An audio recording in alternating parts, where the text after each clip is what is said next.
Hello, free thoughts. One moment. We're still loading. Okay, here we go. This is the fun part. Yeah. Right. Yeah, I am joined today by Buffalo, or Buff, or Buffalatio, whatever you would like to call him, who is a Hello. moderator for Courtney. Is it Vinny's or am I saying it right?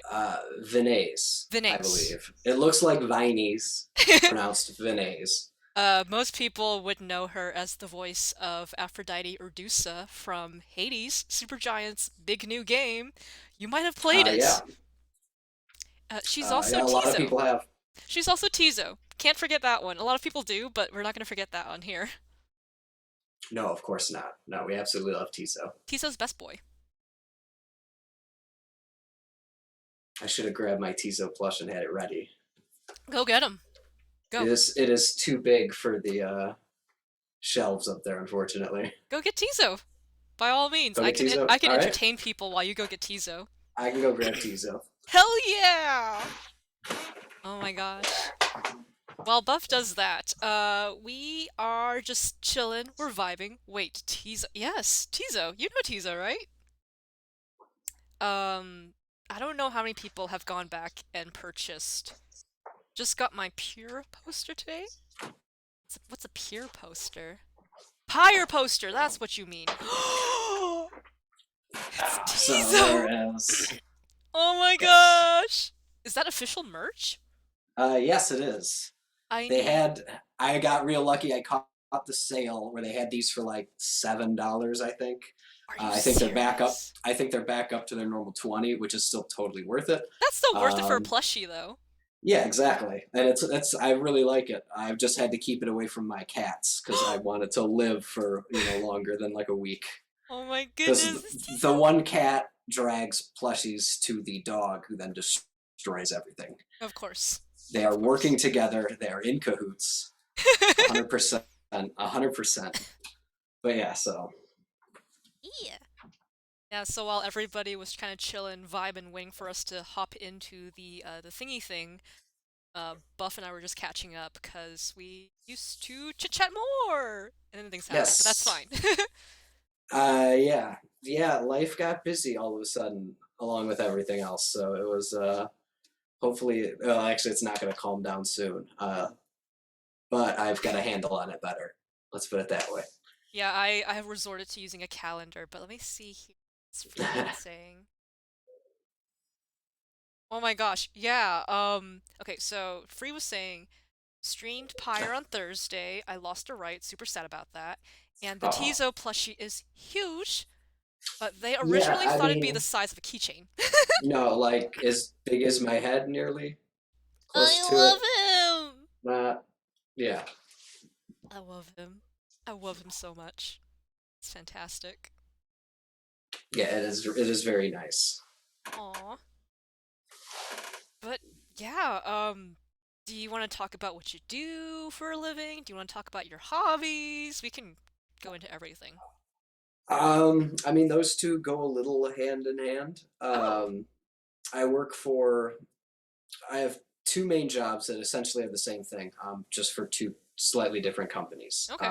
The first one that came about is working for Electronics Recycler. So it's a company that focuses on collecting electronic waste and then sorting it so that it can be properly recycled or components can be reused, um, Ooh. as available. Um, with the goal, of course, of keeping electronics out of wastelands and things, which is becoming illegal in a lot of places and just wasteful, um, as well as being able to reuse, whatever components can be reused, like the precious metals and circuit boards, or just even a lot of our business is just getting computers that companies rather, would otherwise throw out, or people would throw out, that with a little bit of work are still perfectly usable to someone on a budget. Wait, Um, so do you focus on like the logistics side of things, or are you literally taking things apart and getting the metals out? we're more a middleman. So Okay. we're kind of collections in a way, collections and sorting. So Ooh, we work with a lot of different building management firms in and around the Chicagoland area, and I collect see. from all the different companies within the buildings, as well as from directly from certain companies we work with. Uh, and then in our warehouse, we sort through everything, some of it being just garbage, some of it being just metal waste that we'll take to the metal yard once we collect enough of it.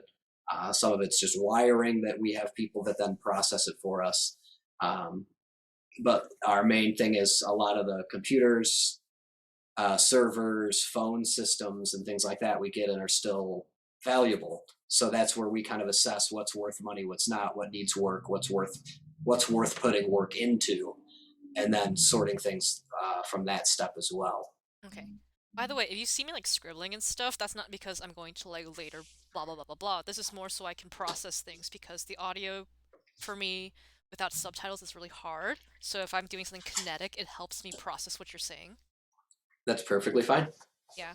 So it's collections, recycling, yada yada yada. Just very fascinating stuff that people don't really talk about. Um, I But mean, I mean, I'm this is the first interested in I've it. heard Yeah, of, it's not this. it's not something most people really need to worry about. Exactly. Even if you're Exactly. in a company that does it, generally your IT department is the one that handles it all. So anything Oh. broken goes back through them, and they're the ones that would then call us and deal with us. A lot of buildings we work for or work with, people just leave things outside their door marked with a specific tag, and then the cleaning crew of the building know more about the recycling waste than anybody in the actual tenant spaces. And they just bring it down to a collection bin that we have. Um, and then once that's full, we come and collect and take everything away. I think that's super cool. I mean, it's interesting to me because, I watch stuff like How It Works or How Stuff Works, that show? Oh, me too. Yeah. Oh no, Yeah. I still watch that show regularly. Um, I find it fascinating too. I love building logistics and shipping and all the kind of behind the scenes stuff that goes on that makes things function above scenes. So like at the grocery store, I would always thrill to me, even when I was a kid, when I'd reach in to grab a gallon of milk or whatever, and there'd be someone stocking it from the other side. It felt like a fantasy world, like walking through the wardrobe. And of course, Of it's just course. someone's job to stock milk. Like it's nothing exciting or glamorous. It's a dirty, cold warehouse. But even still to this day, it's that. Or like I used to hang out with friends when they did janitorial work in college, and they had keys to different hallways that I never got to go through or use that connected buildings Oh or yeah, just that's different right. offices. I've And it been, always, in the back before. yeah, yeah, and it always fascinated me to get to see behind the curtain. Yes. I think it's why I like magic, because I like learning how magic tricks are done and seeing both sides of it. Right. Same thing with movies a lot of times. I mean, I love getting lost in a story, but I also kind of like seeing how that story is then built and made. And Yes. so, Yes. And yeah, it all that kind of goes goes into, together. of course, why I'm doing more of like a documentation kind of style with this whole thing where it's like I try to make it as transparent as possible how stuff works. Like I don't really edit my videos. I throw a lot of like raw footage onto YouTube and stuff like that Yeah. because I want to make people realize that broadcasting is incredibly accessible and it's like it's easy and I can teach people how to do that. But that aside, when you're talking, or let me get to free first, is like they're asking you, Buff, do you partner with the waste areas or purely scavenge around? And I think you answered it earlier about how you partner with companies and collect things, right? Yeah, we work directly with some bigger companies that have enough waste. We'll work directly with. Typically, it's with building management firms. So You mean the like companies that then property manage. management? Yeah, there's a lot of times property management will then have specific management for each building, especially Yes. high rises when you have hundreds of office spaces that need Oh, I managing. used to work in You then commercial have, property management. okay, yeah. So we work with building managers and property managers a lot, because then they handle the collection within the building, and then we deal with them to bring it off site to our warehouse. And I would say that's the bulk of the business. I see. Yeah, we don't really do scavenging by any means. We also don't accept um, like retail or local drop offs. Um, Okay. So it's all and for, commercial. so it's, yeah, pretty much it's all commercial, all done. I mean, from a nondescript building with nondescript trucks. Um, yeah, very low key. And then yeah, we focus on I kind of, see. yeah, those bulk collections. We would do work with townships sometimes when they do like Earth Day collections, I see. where they'll have towns, like big town collections where everybody in town can get rid of stuff Right. properly. Will be the ones that then process it sometimes. Same with different waste companies as well, that just don't want to do the electronic side of the Gotcha. processing. Right. Yeah, that makes me think about all the logistics, all the unseen work. And I have an anecdote for you if you're interested. It's more related to the commercial Sure. property stuff. So this is without naming any names.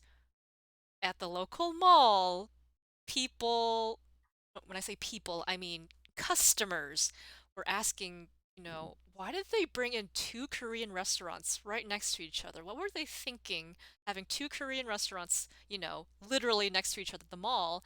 And in the back of my brain, I'm like, what I realize is that the family owns both restaurants and they're getting the spill over from one restaurant to the other. And it's like, you know, we're just here to like help, and people were complaining about it. It's like, why would you do such a thing? I'm like, well, if you asked, you would understand.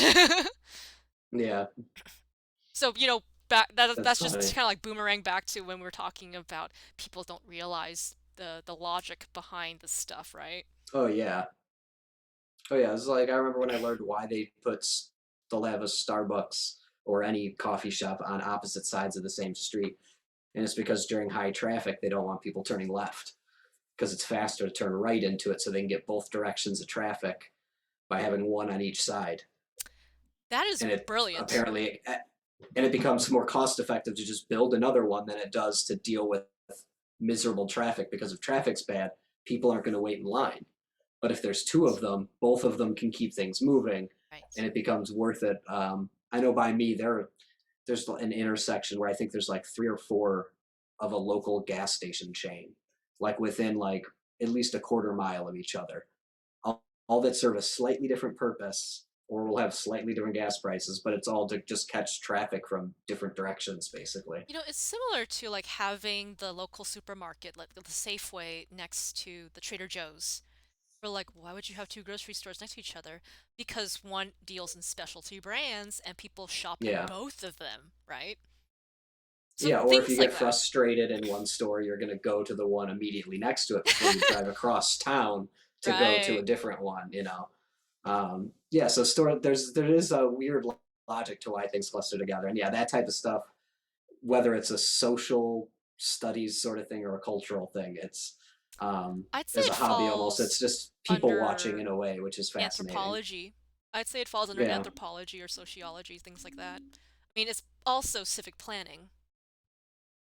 Oh yeah. I mean, yeah, it's people knowing human habits for sure. I mean, it all Um, circles back to psychology and marketing, right? yeah, which weirdly works with magic too, because that's all magic is psychology and using that against people Not in only a fun way, psychology, usually. it's like the playing off of people's attention spans, right? Oh yeah, that too, and misdirection heavily, Yes. and yeah, I'm sorry, I was like it's super a lot of into acting. what's his name? Apollo Robin, I think it was. Am Okay, I I don't think I'm familiar am I with getting Apollo that Robin. wrong? It's this really really cool sleight of hand magician, and he was on Brain Games, and they brought him on to Okay, Leverage, and then I think he might have been in Psych, maybe. I don't know. okay, He's been in like I've docu probably seen it series then. and then Yeah. live action stuff too. But yes. Yeah, Brain Games is fun. Have you seen that series? It sounds familiar. I want to say I've watched some of it, but it's been a while, so I don't really remember. I think it was on Netflix for a while, and it's kind of like the Yeah. natural evolution of Mythbusters, where it's like interactive Okay. media because you watch the show and they're like, you can try this at home.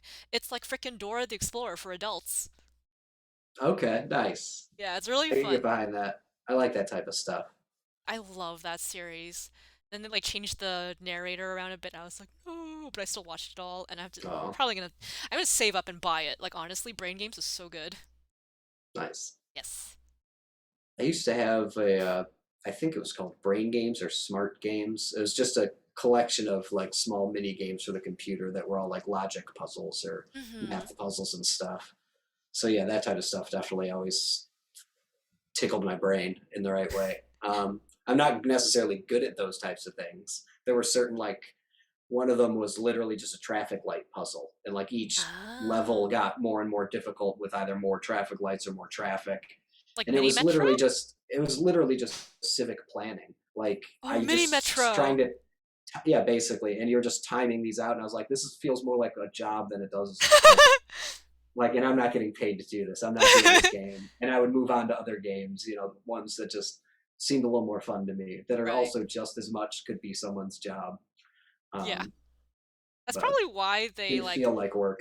crowdsource things like DNA folding. Yeah. What was I going to talk about when you brought up puzzles and stuff?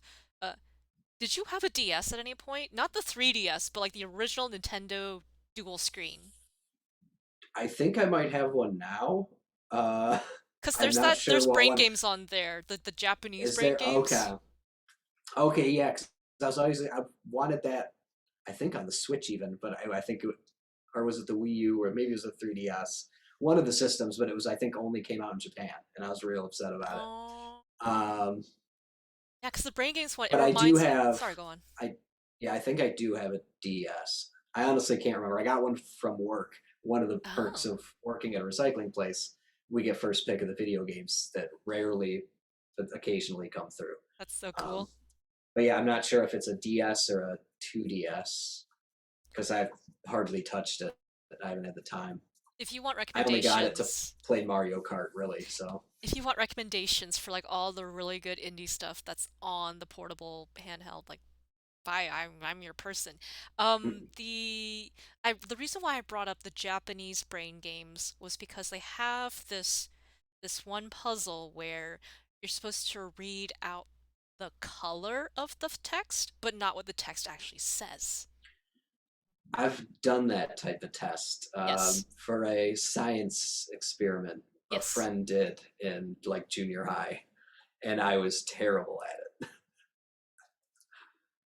Yeah. Yeah. Yeah, it's been a long time since I've tried it, but yeah, I was not good at it then. I'd immediately get tripped up. Yeah, I mean, for the audience, I just want to explain it as in, like, for example, say you have this text that says red, but then it's written in blue, like it's blue. The color of it is blue, even though it says red. And what you're trying to do is say the color, not the text itself. Yeah, So that's a fun little what's it, brain teaser? yeah. I suppose if you played it in another language, it would be a little easier. Oh, easily, If you're easily. not fluent in that language, even if you know that language a little bit. That would Um, definitely make a difference. Although I guess you could still get tripped up just trying to read the letters, whether you know how to pronounce it or not. Just because you're seeing your instinct when you see letters in front of you is to read them, not to say Well, what color they are at the same time, or now you're it getting still would. into if it's a Roman language, a Romance Yeah, language, then sure. But then if you change it into like an Asian script, what yeah. happens then? Oh yeah, if you change the alphabet completely to something you're not familiar with, then it would become, I think, even easier to name just the color of it. Yes. And So that's I'm assuming people who have studied this have gone that far with it and not just done it in one language. And right. it'd be interesting to see like the bell curve for each test. Like I'm Um, curious why we perceive the word before the color. You know, like our instinct is to read it out loud as opposed to call out the color. And I I wonder imagine that's cultural training, probably. just from being forced literacy, because literacy is a good thing to have kind of forced on you in a way. It's a very useful and important tool, but because I think that shapes how we view the world because we spend so much of our youth reading and not necessarily focusing on the color of the text because it's Yes. usually just black on white. When you say it's a cultural thing, I also think that it you get into the whole English is a very low context language. Yes? Or is it high context? I always forget. Low context, I Well, think. Because you want to be really explicit with yeah, English, therefore it's low context. Whereas in East Asian language like Japanese, it's high context, where depending on the conversation, that impacts the interpretation of what you're saying. Yes. Let's see, Free is saying, trying to judge cognitive and space awareness and other things for manager positions. I don't know if the color text test is the best thing for that, honestly. I think you're Yeah. better off just doing the Gallup Strengths Finder thing. But you have to pay for that, so maybe that's why they don't do it. I imagine there are certain jobs that the color one could be an interesting way to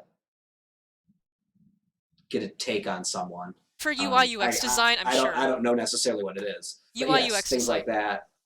that. Yeah, and I'm certain creative fields potentially. Um, but yeah, nothing. I certainly not anything I am skilled to do. Hey, just So having the idea is good enough. The fact that you and I are on the same page and have that idea, we're just like, yo, y'all gotta think about this. Someone else can execute it. Someone who knows the math and the science behind it, they can yeah, figure it out. Yeah, like, they can do the research. Or just like, have this free idea. Go get yeah, funding. Go get your grants. Go. Go forth. yeah. I am all for putting ideas out there and having someone else do the work. Honestly, that was my whole thing. I was like, yo, if you want my ideas, take them. Go do amazing things in the world with my ideas, because I don't have the capital to execute them right now. So go. Go do it. Which is why, this series, not even a series, but just this kind of like casual talk show podcast thing has grown so much because we're just exchanging ideas in a space where it's encouraged and people can talk and just contribute, It's like crowdsourcing but fun. I mean, crowdsourcing Yeah, is fun. It's just there's the component of like, ooh, I love listening to podcasts and what people talk about, but also if I'm in the chat, I can say stuff, right? yeah. Well, yeah. That's. I mean, it's the whole thing that kind of makes Twitch what it is. It's that interactive quality too, not just it being even necessarily live video, um, just that you're watching it at the same time with a group of people. Yes, and I Um, finally got the chat overlay going, eh, so we have that context for the VOD. excellent. Um, yeah, and I think that's one thing that's Excuse me. definitely interested and pulled me back into Twitch many years from my last time using it. Um, is that interactivity of that sense of community based on channels, streams, and content creators that you can get somewhat on other platforms, but definitely not with the same sort of immediate level that Hmm. there is with That's why I always have my live stream, streaming. set to like low latency, because I enjoy engaging with the chat, because this is for them as much as it's for us. Oh yeah, definitely. It's always fun. And I know people are busy, and I saw like a bajillion notifications. A lot of cool people are streaming right now, so I'm just like, well, we're gonna do our thing, and we'll just put on YouTube later so that everybody can enjoy it at their own pace. Yeah, definitely. Yeah, and it's and it's like everything. I try and go into it just as long as I'm there to enjoy it. That's the key Mm, thing. yeah. Um, short of something I get paid for, in which case then there's plenty of times where I do it when I don't enjoy it. But that's because there's a sense of accountability involved. Right, right. But when it's a hobby and things, yes, there's some level of stress I'll put myself through to enjoy a hobby, with either learning new skills Hmm. or just seeing how far I can go with a certain thing or whatever. Um, Yeah. but yeah, it's all about just enjoying it, and then hopefully the viewers or things and all that kind of comes afterwards, if at all. But I've been through a few different podcasts and YouTube channels and Twitch Hmm. shows at this point where it's just about having fun. Yes, definitely. So I've heard enough podcasts where I'm just like, oh, I love this. And you can tell that people enjoy it because there's that chemistry between the speakers. And I kind of stumbled upon that when I was like, yo, Game Grumps. Every time I watch Game Grumps, it's just because the two of them are vibing. yeah, yeah, and some of it comes down to the personalities. I mean, it really can come down to either content or personalities. I think personalities, good personalities that people resonate with, are going to outlast just content driven things. Right. But you need that content there to kind of draw people in. Um, Right. because if you don't hit on content people are interested in, then they're never going to find out how funny you are, how interesting you are, how cool Exactly, your community exactly. is. Mhm. Um, so yeah, so there's kind of that balance between the two. And it's just you want to also just make sure to not then cater just to the audience once it gets to a certain size or things. Oh yeah, Um, my way of kind of like countering that is just that, oh yes, my hobby is to become an independent video game studio founder. That's my hobby. So like everything is a means to an end. okay, there you go. Yeah, I was looking at my notifications. I was like, oh, 10 cents looking at my linked oh. Mhm. So that'll be an interesting conversation to have after the podcast. But for now, it's just like I've been kind of studying on the side Japanese, Chinese, brushing up on my mother tongue, if you will. Um, if you're interested in that. There you go. No, that's really cool. I am 'Cause terrible with learning other languages. I keep trying, but I mean, how are you that just doing it? I'm never quite clicks. curious. I'm curious what your methodology has been so far. Um, I mean, the first time was just through school, so of course that wasn't great. Right, that's never Um, mm-mm. I think part of it too is that was more mostly just kind of learning like Spanish vocabulary. And then by the Donde time I got to está la college, yeah, biblioteca? Mi biblioteca. amo la arenga discoteca. Do you remember that? Um, I mean, I wish I remembered all the exact Spanish said, but I do remember that from Community. Yes, I love that show. Good, good Um, taste. yeah, of course. Um, yeah, and then when I learned Latin in college, I just wasn't focused enough when they went over the different parts of language that I never really See, learned in English. You just that's the learned the language, problem. That's the problem, right? They try to so I teach wasn't able you. to grasp it there. Yeah, and that was too much. I did actually pretty decent with Spanish on Duolingo just by myself. I just didn't have the verbal practice that I Mm, think would have really helped drive it home. Um, but it was definitely enough where if I went to like a Spanish speaking country or Spanish speaking area, I think I'd be able to at least get around or get by if needed. Um, yeah. it would just be very clunky and with a very, very poor accent. See, the best app that I use is Hello Talk because then you're interacting with native speakers who want to learn That's right. your I've heard of language. that one. Yeah. Yeah. So I have been on Hello Talk correcting people's English, and they have been just talking to me in the language. And it helps because, one, a lot of them know how to write in the language, especially at an academic level. Okay. Oh wow. Okay. Two, like, so yeah, there's the vocabulary and everything. And then, have you heard of things like Spanglish, Chinglish, like Pidgin English? Yeah. That Yeah. helps a lot in conveying meaning to your language partner. Just like throw in that word if you don't remember it. They'll understand. They'll be like, oh, because contextually, they'll be like, that's what that English word means. You know what I'm saying? Okay. Yeah. Interesting. Like, I could switch over to Cantonese right now with you, and you'd be like, huh? And I could just pepper in English words, and I'll be like, oh, okay. I'd give you Spanish, but I took French in high school. Yeah. My brother took French, which is what my mom took, but she remembers absolutely none of it. I bet she would remember it if she just heard it a lot. Because for me, I retained the writing aspect of it more, but Okay. the ability to speak it, you kind of need a native speaker to like teach you the culture, teach you the colloquialisms, teach you the idioms. That requires a little more studying.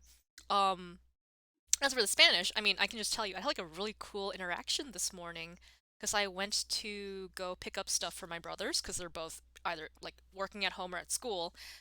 So I went Okay. out, I braved the pandemic with my mask and everything. Yeah. And then it's early. There's a lot of people part of like city infrastructure, kind of like checking the sprinklers, doing all that stuff. And of course, I'm like, oh, buenos dias, and then or when I started with like good morning, he's like good morning, and then when I busted out the Spanish, his face lit up. He was so happy. He was like, you you speak Spanish. I was like, well, not really, but at least say hello to you in your language. I can pull off that, you know? And you can tell Yeah. people appreciate that. Oh yeah, no, it definitely makes a difference. Hmm. Uh, that's something I picked up in college from a friend of mine.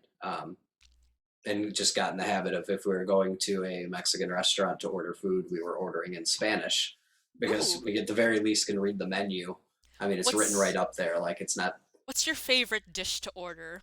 Are you talking like a taqueria? Yeah. I mean, everything's good. True. It kind of depends on the day and the mood. Being that I am a sandwich nut, do. I am a big fan of a torta. Uh, I've seen torta on the that menu. is I one of never my get torta. that's one of my kind of go-tos. It was one I didn't get for a long time, and then so like a friend got it, and I was like, wait a minute, that looks really good. Um, I mean, it essentially is just a sandwich with either whatever meat choice you want, and then lettuce, maybe guacamole and some stuff.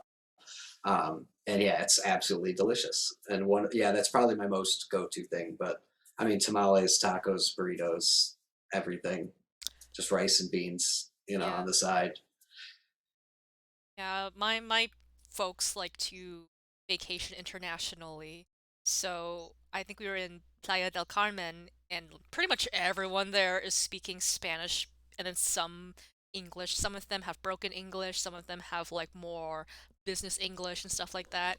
But it makes such a difference when you use the Spanish, right? Oh Um, yeah, I mean, like the food's easy. You can learn the food. Everything's written down for you, yeah. right? So then Well, we yeah, that one's pretty easy. and I'm trying to think what we learned. I don't remember what it's called. Um, like agua fresca. Yeah, They have the one that's like green juice. I don't know what green juice, what you call it in Spanish though. Have you heard of green juice? I don't know if I've heard of it referred to as green juice. I think they I mean, use cactus on top of other things. Like prickly pear is like a huge thing down there. yeah, Oh, um, nopales. yeah. Have you heard of nopales? No, I don't think I have. I think that's the word for the cactus that they Oh, okay, consume. interesting. Yeah.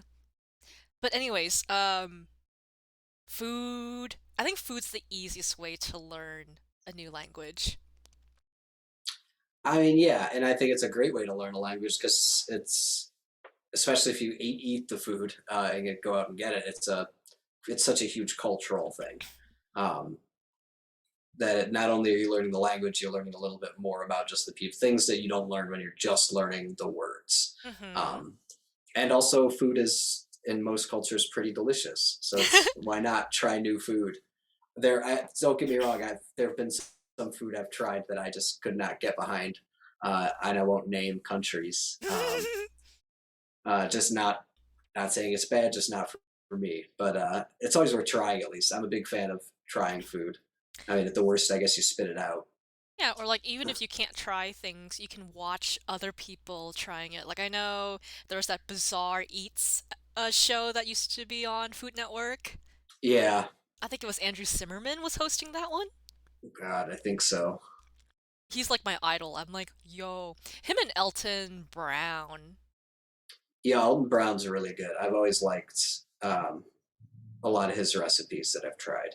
I haven't tried his recipes, but we grew up watching Iron Chef, not the American one, the original Japanese Iron Chef. We grew up watching that. Okay, So that was a lot of fun. nice. And I remember my favorite was the one with the mustache, the French chef. I forget his name, but he had the red coat because it was like French Yeah, I don't cuisine. know. Interesting. I'll have to look into that later, but yes, food.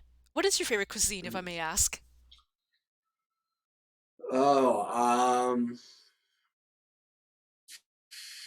I don't know if I have a favorite really at this point. I mean, the thing I like most and kind of go gravitate towards probably the most is just like an Italian sub sandwich. Um, Ooh. yeah. I mean, there's plenty of other things I like, and I've been getting into hot and spicier things lately. Um, but I think if I had just one thing the rest of my life, I'd be pretty happy if it was just a Italian sub sandwich. I Now, like that mix of meats, cheese, just mhm, random mix of veggies and stuff, some oil, you know. are Italian subs actually Italian, or is it the bread that's Italian? I'm curious about that. I honestly don't know. I mean, typically the meats in them are somewhat more like Italian salami. Mm-hmm. It's not just like, just like a hard salami, or it's a specific hard salamis um, mixed together and things. And then I think part of it is the bread too. I don't think anything about them specifically is Italian any more than French fries are French. You mean Um, freedom fries? oh, oh God, yeah, I remember that. I remember being in high school and protesting, calling them that because I was this punk rock nuisance. Where's my water? Um, yeah, so the whole Italian sub thing. I'm like, have you had prosciutto? Oh heck yeah, I've had prosciutto. Have you had prosciutto wrapped around Delicious. melon, like cantaloupe melon? I think I have had that before, yes. And I do Fantastic. recall liking it. Yeah. Well, now Um, we're just gonna dive right into the carbs. Pasta. Are you a pasta guy? yeah. There's a lot of it I haven't tried because I was not a pasta guy when I was a kid. Um, but now I find I like it, so I eat it whenever I get the chance. I don't make it as often as I should, but there is like a summer pasta salad that I really like, just like a cold pasta salad that I really like, that I always end up making. Now I must ask, do you have a favorite noodle type in terms of the realm of pastas? No, I can't say I do. I think I appreciate each noodle depending on the context that it's for. There's no specific one I like because certain ones I like for certain applications would not work in other places. So yeah, That is true. it's very dish specific as That is true. to whether what noodle I would choose. So I guess I don't have a favorite in that regard. All right, because I have two standouts. I wouldn't say necessarily that I don't eat all the other noodles. It's just like there's two that are kind of like my go-tos. Okay. The Italian one, bucatini. Okay. That's the one that's like the hollow tube and it's like really chewy Yeah. and yeah. And now the other one is udon. I know everybody's crazy about ramen. Udon's my favorite. Okay. All right. Soba is also really good. I Have can you understand that. tried soba before? Soba, I don't think I have. I mean, I may have and just not been aware or forgotten. That happens a lot, but it's not one that I'm aware that I've tried. It's the buckwheat noodle and sometimes it's served cold. Okay. Interesting. So that's soba. Hmm. So sounds familiar, but I'm sure you've heard an anime like I before. said, yeah, more than likely. Or friends. I have a lot of foodie friends Ooh, fantastic. that I get just lost in their conversations and hear a lot of things about. They're like, "Oh, I want to try that. I want to do that," and then I just can't remember any of it. I'm sure You know, Chicago has like a pretty big foodie scene, right? Chicago's great for food. I wish I could get out. I mean, the past year notwithstanding, get into the city proper more for food. But no, the one of the best things about Chicago is it's got a lot of people from all over the world making authentic food, so you Ooh, can get yes. pretty authentic food for almost any culture. Mm. Um, and then it has its own few standouts and few cultural things that have just been kind of developed in the Midwest. So yeah, it's a nice place to get literally whatever you want. What is the I know for like? Sorry, go on. Oh, I was just going to comment. I know Chicago's known as a pizza city, Right. um, but it's been voted. I've seen it at least once or twice best pizza city in the country solely because you can get most other types of pizza here. Like if you Ooh. want New York style pizza, there's probably a place in Chicago that makes it almost as authentic as you're going to get it in New York. Um, Whereas you can't get Chicago deep dish. Not that that's all we eat. Really outside of Chicago, even tavern style, I guess, is not as big of a thing outside of the Midwest as I thought. I'm pretty sure they've brought deep dish to the Bay. I think there are places doing deep dish. Oh, I'm sure there are, yeah, and plenty of other places, just not quite probably to the same level that Chicago Hmm. does.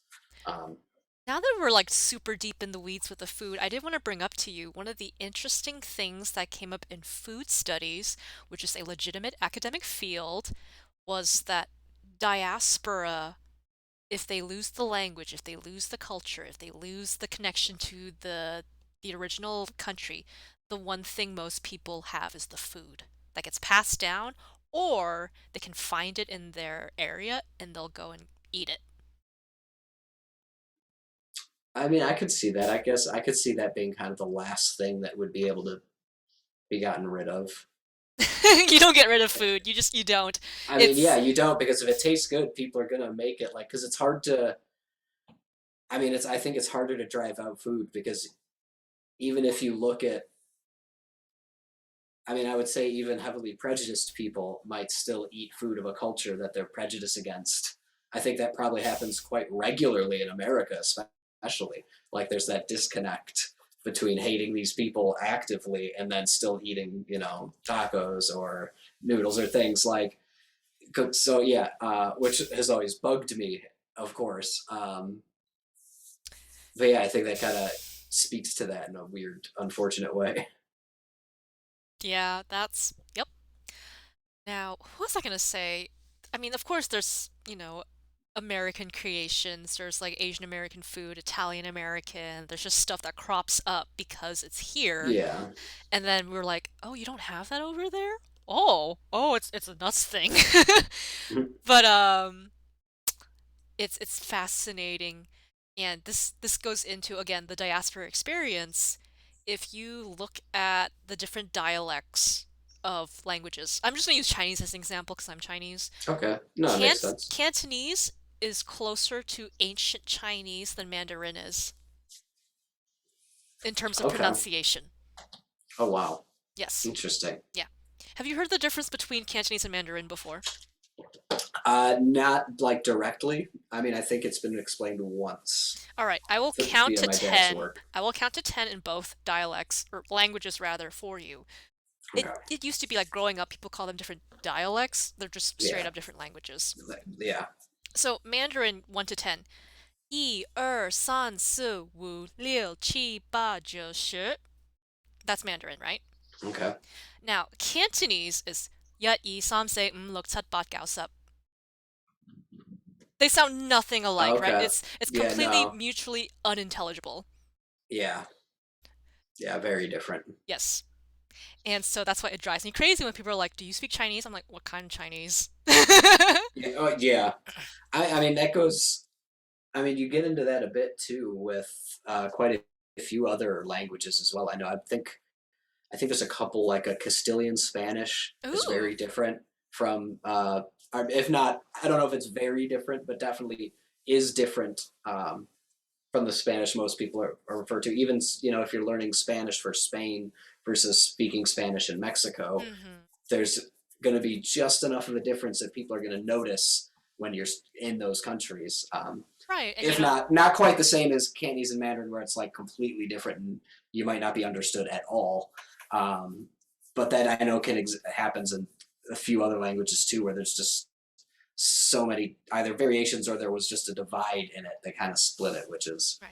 interesting. I mean, it's tough for a lot of people who speak modern English to understand middle or old English from a few hundred years ago. Or We even know the like, words, but the structure is different, and it's just arranged differently. So clearly, there was a different sort of thought process behind it too or that you can like we just listen don't relate to. to someone in Baltimore, their accent, and they'll be like, "I don't have an accent," but they have an accent. Yeah, or Um, Scottish speaking people. A lot of their fairly commonly known to have thick English or not English, thick Scottish accents you're in talking the about English language. the That makes Scottish it, brogue. yeah, that Yeah. can be. You're pretty sure they're speaking the English language, but you don't understand a word they're saying. You haven't Um, heard enough. That's all. oh yeah, um, no, I mean, there's plenty of people in America that speak with thick enough accents that can be tough to hear for me. and I I think am that's not great with why that. having the standardized text is so important. Um, there was a point I Oh wanted yeah. to talk about before we got into the Scottish Brogue thing.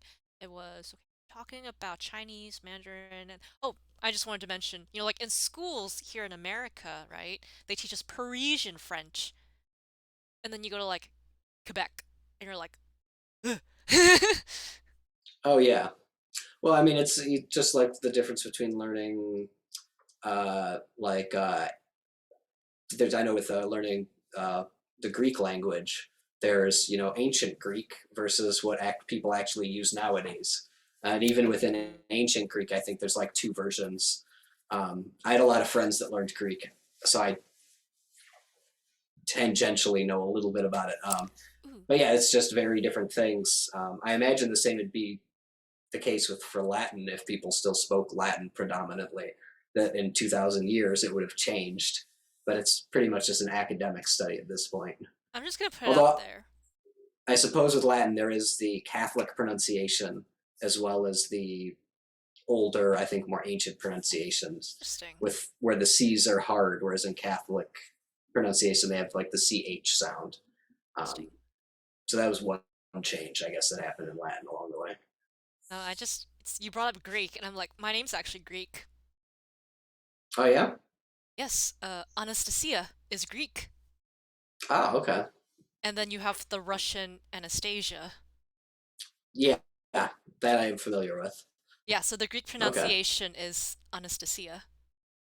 Okay, that makes sense, I guess. I'm not super familiar with the Greek language and construction.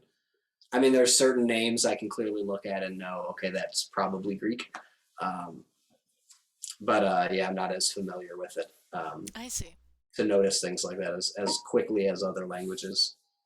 I mean, like when I was in high school, they made us take Latin, so I just kind of picked up. If you know the prefixes, the suffixes, and all that blah blah blah blah blah, then Yeah, the SAT stuff. yeah. Yeah.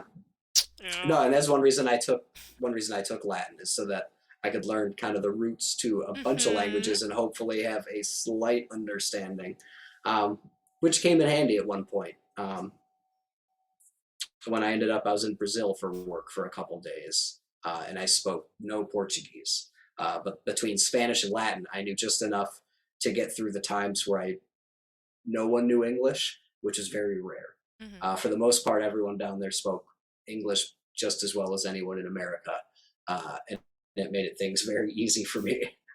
Um, but it's Oh, definitely an interesting experience for sure. It was a lot of fun.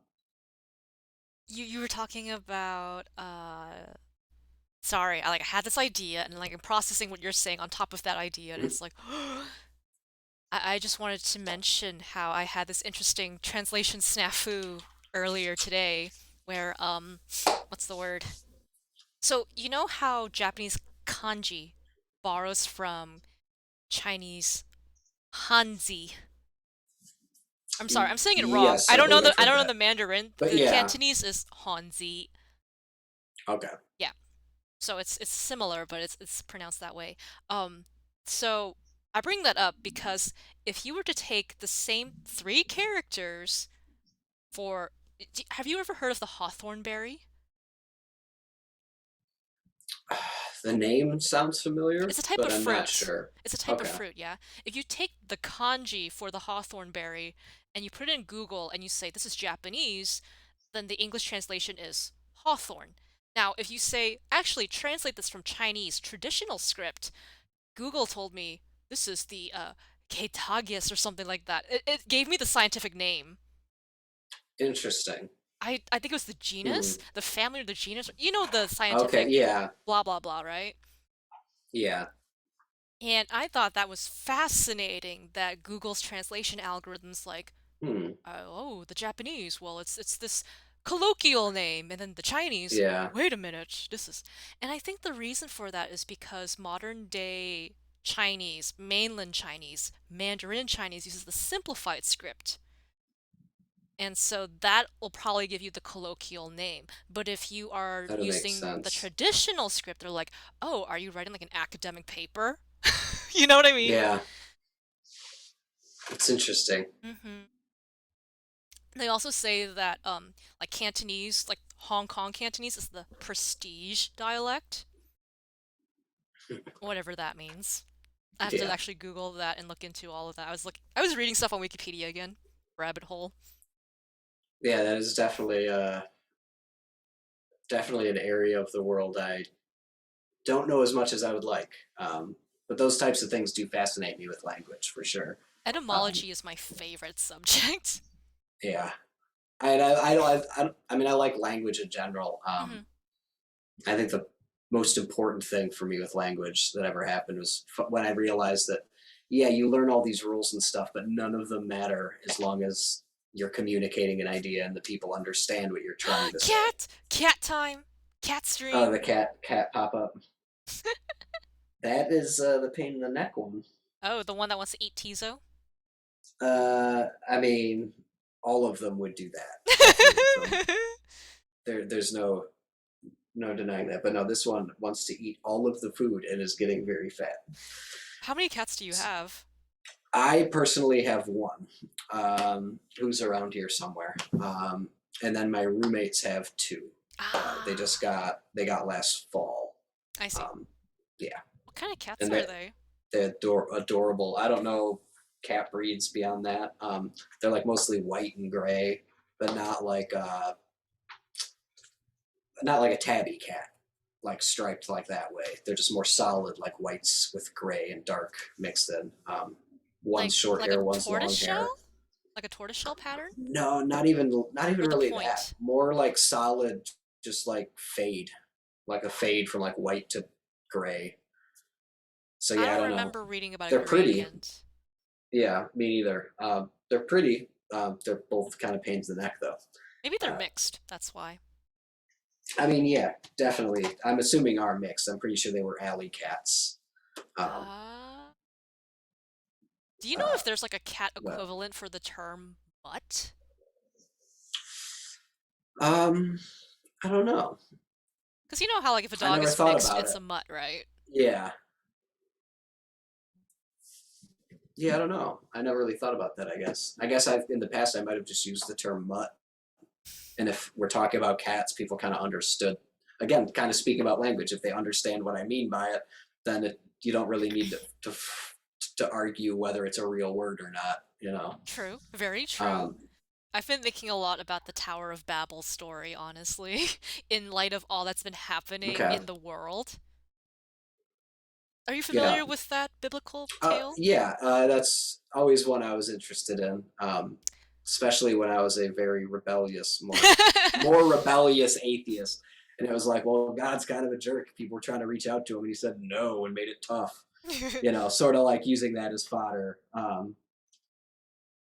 I mean, I guess I still kind of feel that way to some degree, but it's still an interesting story that I'm definitely familiar with. I mean, I'm of the mindset that if we did not have that kind of challenge in life, we would just be complacent. We wouldn't achieve, we wouldn't push towards anything.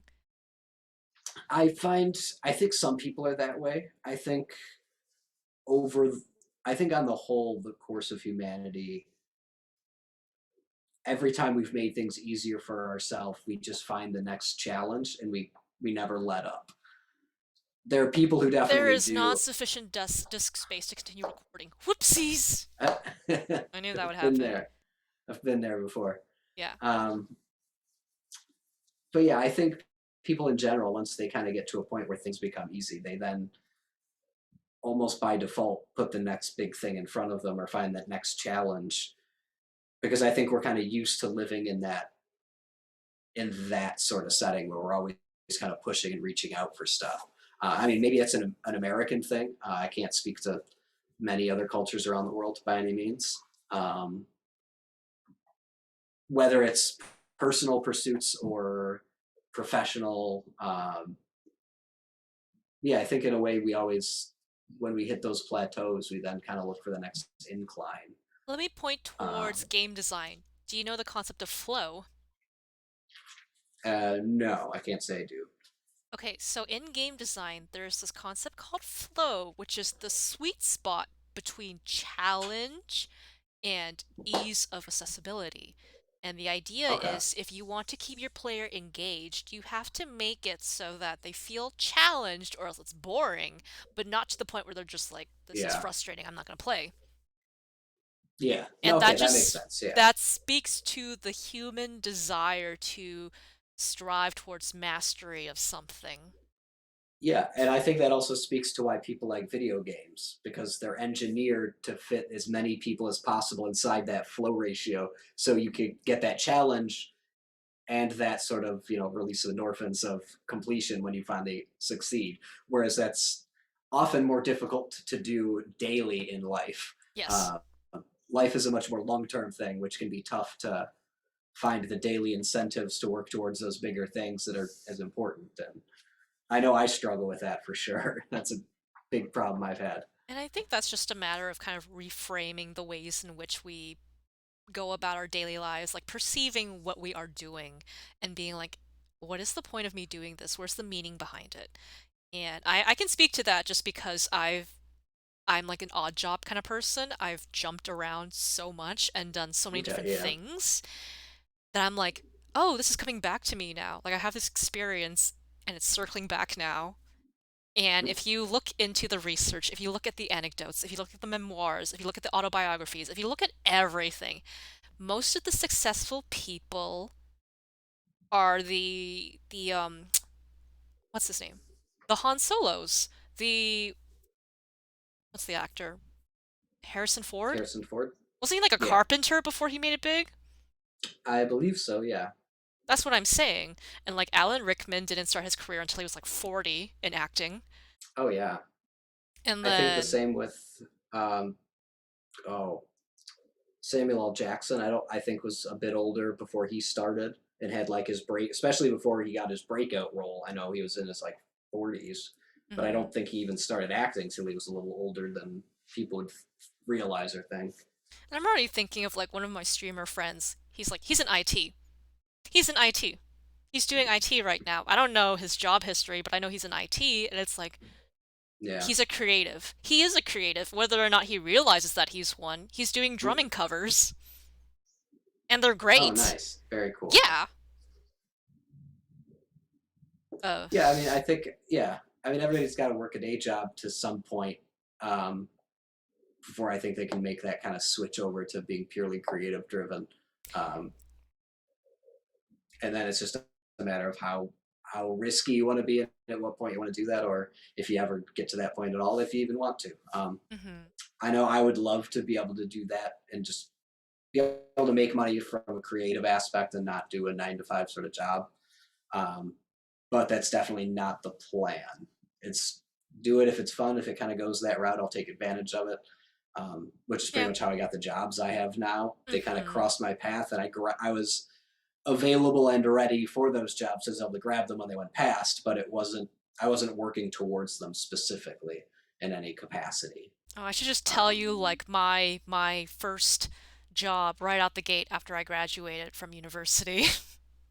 hmm. Have you ever heard of direct marketing, B2B sales? I don't know if I have in those terms specifically, um, but it sounds like something I would be Um, terrible at and absolutely hate. People have criticized it as a multi-level marketing scheme. Okay, that's kind of roughly what I would have thought. So I'm going to say this right now. Like, I had the privilege to be able to attempt this. I mean, I was naive. I was really naive getting into this. I was like, oh, I have a humanities degree. I don't know what I'm going to do. I don't know who's going to hire me. I don't have any internships. They want to hire me. Sold. I worked a 60-hour work week. I woke up at Oof. 5 in the morning and I would walk 8 miles a day, going business to business, essentially soliciting people, being like, I know you're working right now, but check out our products. Oh, geez. And I had to follow a Yeah. script, and I memorized the script. And the idea wasn't necessarily to make a sale, it was just, hey, check out this thing. And I mean, it made sense from the corporate standpoint and the client standpoint, because it's like, we can sell your tickets for the baseball stadiums. We can sell your hotel rooms that you're not, drawing people in Yeah. for.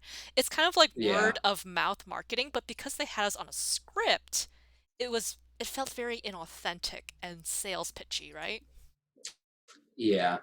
And we were also I get that. independent, whatever the term is, not contributor, but contractor. Contractor. Yes. Yeah. So I wasn't even guaranteed to make money at the end of the day. Oh, Oh yeah. yeah. Not for me, that's for sure.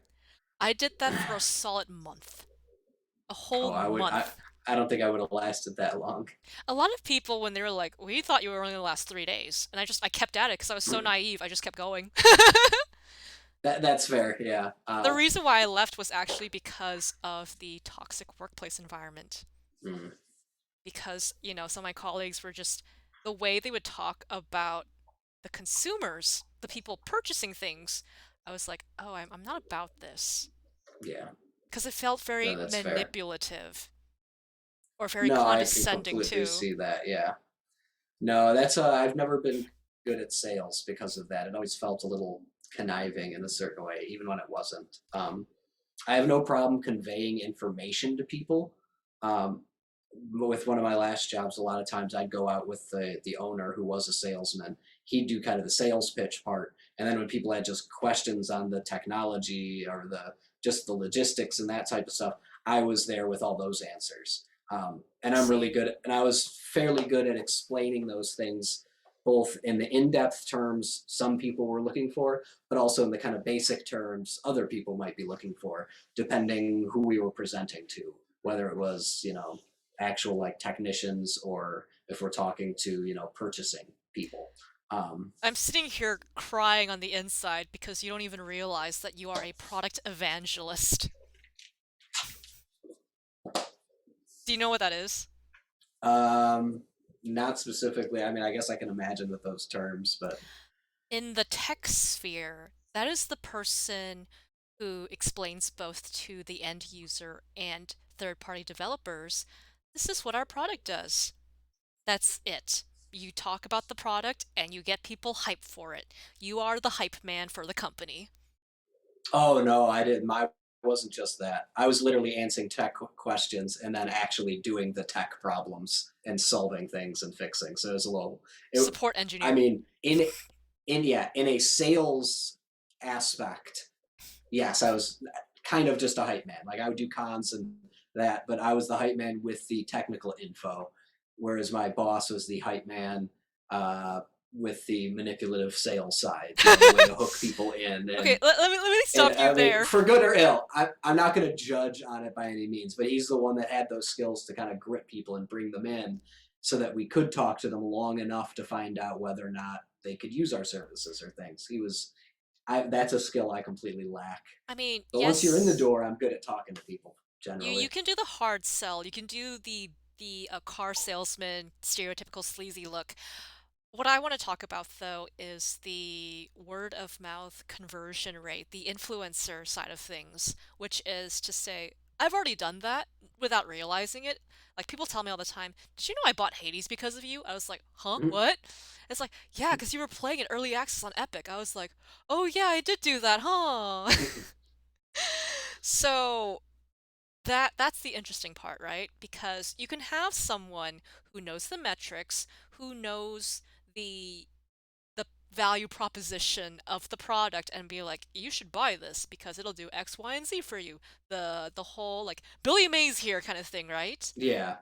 But then you have the whole influencer culture, the Twitch partner culture, which is essentially I'm passionate about this video game, and if you see me having fun playing it, you're gonna want to play it too. That's Oh that's it, yeah. right? Yeah. The implicit advertising, Yes, the indirect sort of thing. Yeah. yes. Um, I mean, yeah. There's definitely that in these sorts of settings. I thought my mom was like making stuff up. She's like, "Oh yeah, you can do soft sales in real estate. You should get into real estate." I was like, "What do you mean I should get into real estate, mother?" But after doing the broadcast stuff, I completely understand what she's talking about now because it's about building relationships. It's about caring about your community. It's about giving people leads and being like, "Oh, Yeah. remember this thing?" And it's like, "Oh, you want to like renovate? I know a contractor. Here you go. I can connect you up." It's the same thing as like, "Oh, you're interested in this video game? I know the streamer who does this." That's Yeah. that's what it is. It's the networking. Yeah. Oh yeah. No, there's a lot of overlap. I think in a lot of industries that people wouldn't necessarily Make put together. Yeah, Um, and a lot of it just comes down to what industry interests you enough to be willing to do that networking. Uh, Mm-hmm.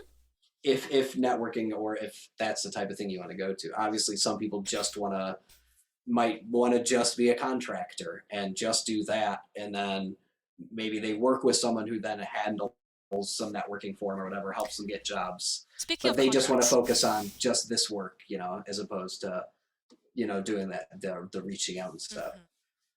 Yeah, but speaking of contracts, I did want to talk about that kind of work because, um, generally speaking, in a contract, you are, again, independent contractor, right? Yeah. And people have to realize if you're a freelancer, you have to charge above market rate to account for healthcare, Yep. which, Yeah, that is Europeans don't have definitely to a worry about that, but consideration. us, we're like, ah! No. Yeah. um I mean, for me, I've never had a job that offered healthcare, so it's always just been a something that's come out of pocket. Thankfully, I'm rather healthy, so it's been affordable for the most part. I'm very lucky in that regard. But yeah, no, that is definitely a consideration. I remember when I was an independent contractor having to kind of factor that in to rates and things when I was trying to figure that out for the short time being, which is a real big pain in the neck. Um, Would you be interested to hear about the retainer agreement I put together for my video editor? yes, sure. All right, so, the problem is, like, I have been so busy, I have not had the time to compile footage for him to then edit. And, like, I have to, like, Okay. go shoot a video with him and everything, and I just have to, like, figure out logistics with him. And I was like, God, he's probably, like, pissed at me because I'm, like, not on the ball with all of this. So then I surprise him. I, like, go into Discord. I was like, here, take this, review this. And he's like, what is this? I'm like, it's a retainer contract. Do you know what a retainer agreement is? Yes, I believe so. Okay, then I will Just explain a for the whole, audience. yeah, It's generally used for lawyers by big firms who want to yeah. keep people on board, right? Now, I'm doing this for my video editor because I'm like, yo, I know he doesn't have leads right now and he can't generate leads because, like, I don't have footage for him to edit to become leads and be like, here's a sample of my work. And he's also really shy about promoting himself, so I'm just like, God damn it, you gotta market yourself better, dude. But anyways, um, I gave him a retainer agreement with the understanding that I have no money and he needs money. I was like, okay, here are the terms. I'll just tell you the monetary terms since that's what people are interested in. I told him, okay, first of all, your rate is going to be $5 a month because that's what I can afford. Because I'm just going to unsubscribe to someone on Twitch and give you the money. Like, fuck, I can do that, right? Fair Here you enough. go. You are now my Twitch, Patreon, whatever. You are my pledge. Here's the retainer fee. Now, when we were at the point where I have work for you to do, you are going to get a $50 an hour rate, which, when I was looking at Glassdoor, just Googling, not researching in depth for location and all that crap, right? Yeah. I saw that the high range was 33 an hour for a freelancer video editor. But that might have Okay. been just lack of experience, or, like, I don't even know all the factors. So I was like, easy. Yeah. 50 an hour, that's going to be your rate. And then on top of that, I was like, okay, $10 service fee. I don't care what you do, you're going to get 10 bucks if you invoice me. Right? And then on Wow. top of all of that, I was like, okay, tell you what. If we can grow and if we can monetize, you're gonna get 15% of the ad revenue generated by YouTube. Easy, easy. For Okay. anything that you put together, anything that's not just like raw footage that I can upload to YouTube myself, anything that you did that we generate revenue on because I got the analytics, you're getting 15%, just right off the top. Nice. And I'm thinking to myself like, I hope that this is like I intentionally skewed it in his favor as a Yeah, show of seems good that way faith. for sure. As a Yeah. show of good faith, I was like, I understand your skill because you've had clients like Papa Roach and Facebook, and I don't Oh understand why wow. you aren't marketing yourself, being like, I was commissioned by Papa Roach and Facebook. Hire me as an editor. I was like, what are you Yeah. doing? You have the cinematography skills. I'm like, why isn't anyone? Where are your clients? Where are your clients? Wow. Which is why I I like mean, I I understand. go on. I was just gonna say, I understand not being good at promoting oneself, um, or the feelings that can go along with trying to capitalize on your own success. I guess in a way. Fair. But that is part of if you want to do those types of jobs and make a living at it, and be able to continue to do it. Which is why I That's part of shoved part of what you have to do. It's like it's the negative side of the creative, aspects of the work. which is why I shoved that contract in his face so that he realizes this is what you're worth. Just based on what I've seen so far, he's like, Yeah. wait. We don't even have a working relationship right now. Why are you giving me a contract? I'm like, yeah, we do. I've seen your work. I've seen what you do. He doesn't even realize how talented he is because he's got like the freaking Wow. terabyte server. He's got the freaking editing skills. He's doing documentary. He'll do photo shoots. He'll do all the things, and he doesn't realize that he's got like the entire suite of services. Oh wow. So I'm just Man, like, that'd be bruh, nice. bruh. So I like shoved that in his face. He's like, okay, tell you what. For now, let's keep it casual and stuff, and we can revisit the contract when you get the monies. And I'm like, when I get my day job, we will renegotiate the terms. Fair enough. But yeah, I need a day job so I can pay him so that we can get stuff going, and I need to schedule the introduction video to the coffee. Have you used coffee before? Nice. Um, I don't think I have. It's direct donation. Coffee does not take a percentage. Oh, okay. Wow. So that's what that link in the channel. Are you looking at the channel right now? Uh, I'm using a chat app, so I at least have chat up, but I don't have the actual channel Okay. directly up Yeah. currently. So anybody who's actually watching it and not just listening to the audio, they will see the freaking like little coffee stream element there, and it's cool. Um, yes.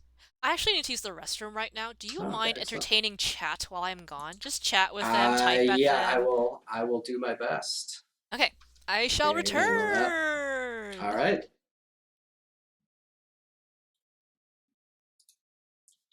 All right. Hello, chat. I don't know if you have any questions about anything we've talked about up until this point, but I'd be happy to answer anything you might have.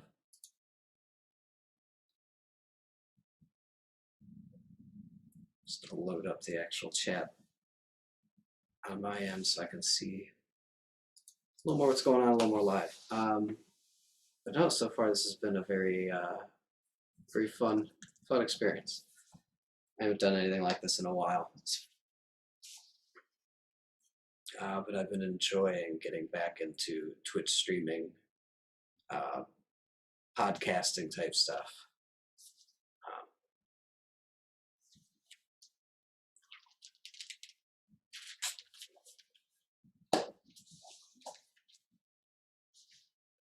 trying to think of something interesting that's happened recently. Hybrid Shades. Well, thanks for lurking and listening. Appreciate that. Uh, always, always good to know people are out there enjoying the conversation, whether they want to speak up or not. Um, I know I get that way quite a bit uh, myself, so I totally understand it. All right, welcome back.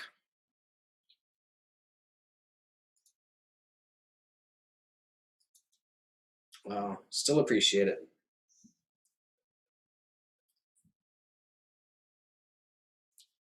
Very nice, very cool.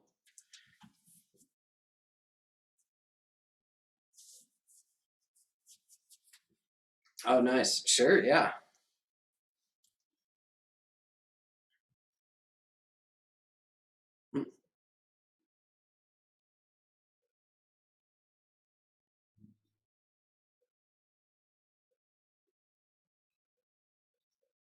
Mm-hmm. I forgot to turn my audio back on. I'm sorry. Oh, Thank you, Hybrid. Thank you. yes, I thank like you. did Yeah, all I of could hear that. you just fine. That's so funny. I did that whole Um, bit and you only you heard it, no one else. well, I feel special then. Hooray! Excellent. Yeah, no, I'm just learning Nightbot stuff more and more, Please and ask getting me it set about up on Nightbot. mine. I'd be so happy to teach you Nightbot stuff, especially the I mean, so JavaScript. far, yeah, most of it's been pretty straightforward, that I've found as far as things I want to do, and I don't need it to do anything too complex to begin with.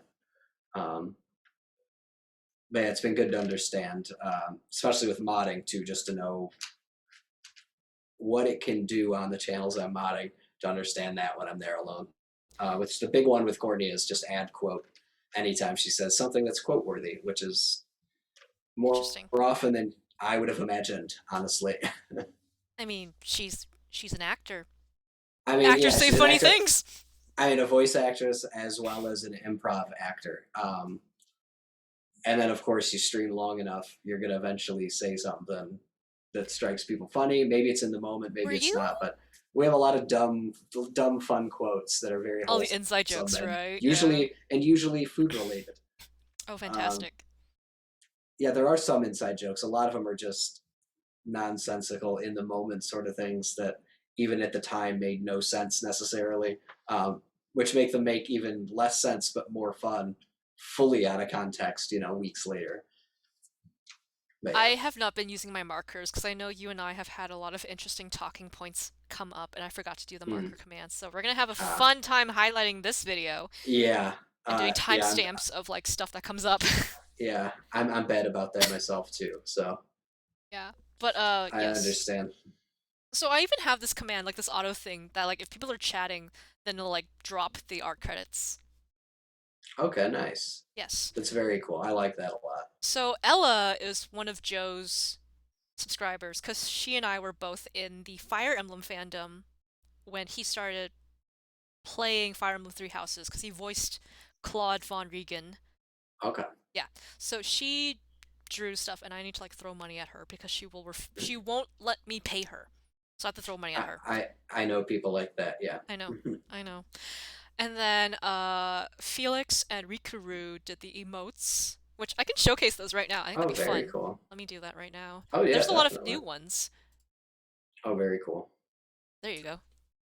Oh, very nice. Speaking of those, I actually did send Atlas a intellectual property request to be all like, may I use your characters?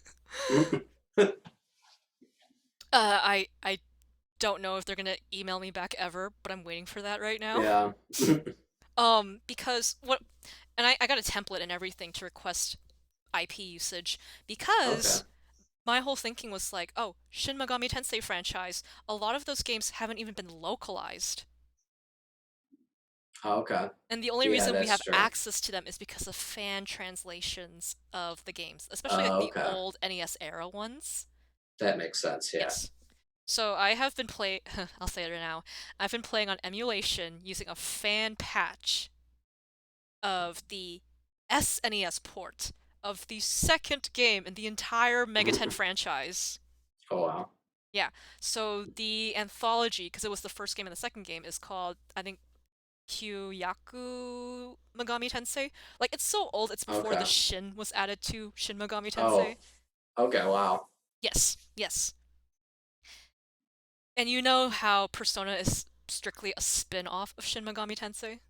Yeah. Yeah, okay, you know that part. A lot of people do not know that part, especially the people who are going up to The World Ends With You sequel, being all like, this looks like Persona 5.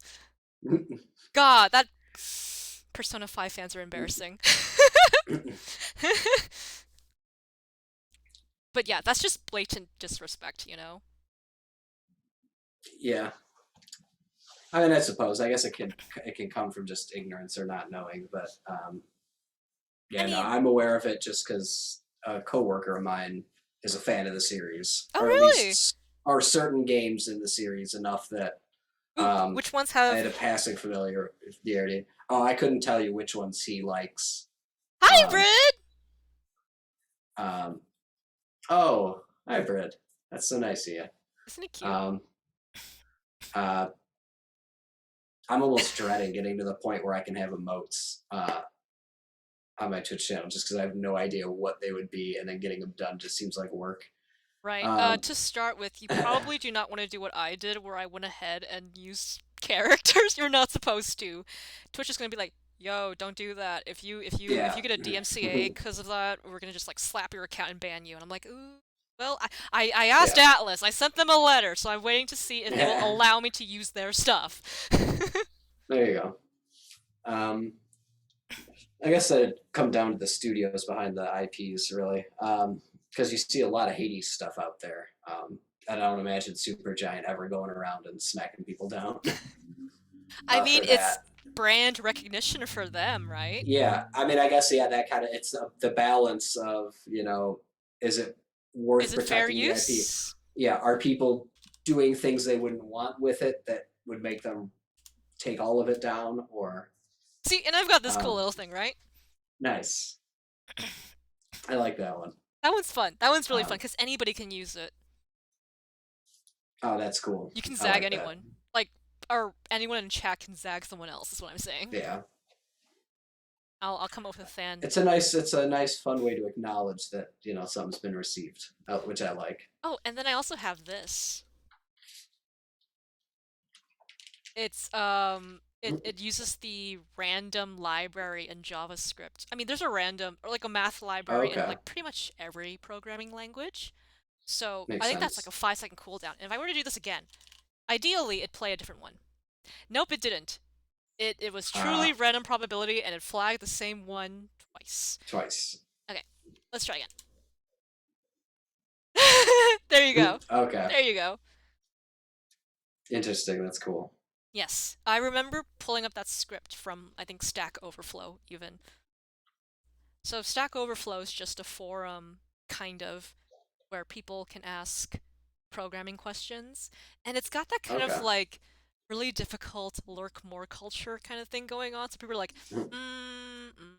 And so I was making this joke in my Discord. I was like, why do I need to post to Stack Overflow when I have an ex-Googler in my server? I can just ask these things. Like, screw that, Yeah. right? Pretty sure at some point I've come across Stack Overflow looking for minor coding things. Oh yes, Stack Overflow is one For of the the small, most for well the done. yeah, for the few coding related projects I've ever done. Yeah, there has been a real push for more and more documentation, which is. Are you familiar with the term documentation in the realm of computer science and software development?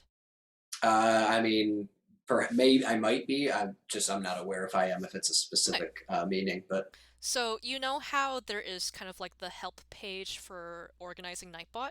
That's documentation. okay, yeah, Yeah. So the wiki, documentation. okay, So anything that teaches you how to like install something, tells you the commands and all of that, that is documentation. Discord has its yeah, okay, own documentation. Twitter has its own documentation. It even has API yeah. documentation. Would you like to know what API stands for? I used to know, but I can't. Yeah, I can't remember. Application Programming Interface. Woo! Right. Yes. What That's does why I don't that remember what it mean? is What does that because mean is the that's question. very bland. Yeah. Mm. It basically just means like, hey, if you use our API, you can get our stuff to talk to your stuff. Yeah. Which is kind of like hard to make sense of until you kind of like haven't been exposed to it enough. Like the Twitter API, you can tweet. You can tweet. This is how I use the Twitter API. So when you go on the developer portal for Twitter, you can register a device and you can name it whatever the hell Okay. you want, right? I Okay. I registered something as Hitachi Smart Fridge as a joke. Okay. And instead of actually tweeting from a smart fridge like you would think, I just ran a Python script from my machine that basically pings the Twitter API and it will tweet on my behalf via my Hitachi Smart Fridge Yeah. app. And that is how you have that one meme where there was that supposed teenager who was tweeting from her smart fridge or like tweeting from her. Well, you can actually tweet from your DS, your 3DS, I think. And you can tweet from your Okay. Switch. Yeah. So you can see how Nintendo has a Twitter API, Yeah. how PlayStation utilizes the Twitter API. It's like you can tweet from your device, and it'll say tweet from that device. And Yeah. I just made crap up. Nice. Nice. Oh, Yeah. sorry. I was going to say API stuff's always interested me, but that was a level I never quite got to with any of the small like hobby electronics programs I worked with. It was probably the next step Mm. of dealing with some of the stuff I wanted just for reporting, like, Yes. oh, if I have a machine that's reading these sensors, having it report to Twitter just because it's an easy one to do, relatively speaking. It is pretty darn easy to write a Twitter bot, and there are Yeah. resources to teach you how to write a Twitter bot. Yeah, exactly. And I'm good enough. I know just enough. I mean, and generally, this is kind of how I generally work. I learn just enough about a topic that I can kind of understand the more difficult concepts and use them, but without having to understand them from scratch. So Yes. I can just like kind of like when I was first learning HTML coding, I could look at a website's source code and go, oh, this is the bit I want, and I need to change these parameters of it to get it to do what I need. I couldn't have told you how to do that from scratch. Still couldn't remember how to do it, but I would remember, oh, this page had that thing I liked. I'd go back there and then pull it again and then just redo it.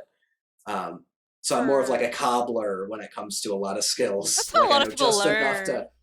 yeah, and that's how I learn a lot of stuff. That's how I Because you're learn a hobby tinkerer. electronics.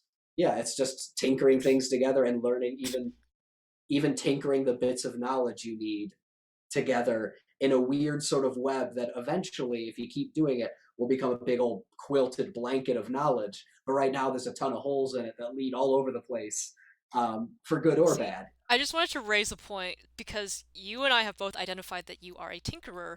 I bet that even Oh, manifests in how completely. you play video games. Probably. I haven't thought about it until now. Um, What is your motivation for playing video games? Are you a completionist? Do you like exploratory oh games? God, I am a completionist. It's something I've tried to break. I have a collector mentality, so like if I start collecting like figures from a certain line, I want to collect all of them, which And is you have not figures good. literally behind you on your shelf. And the way I limited myself was I only buy the amiibos for certain franchises. I made a mistake with Zelda because there's already like 22.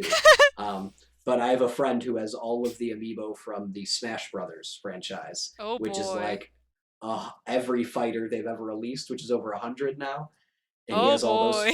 all of those figures and then some on display. It's impressive, like it's really cool looking, and it's where he wants to spend his money. No judgment by any means. But I have that mentality. So like if I play a Zelda game, I will usually play it once to beat it, and then I'll play it a second time to 100% it and find everything in the game. You know, which I'm actually probably going to be doing with Breath of the Wild soon, or no, Skyward Sword. That one for sure because I've never got a chance to play it. So with the re-release, I want to Interesting. 100% that because I've done. I know on YouTube. I think there's video of me doing Twilight Princess and Wind Waker HD, the HD remakes for both of those already. So Nice. yeah, those are a lot of fun.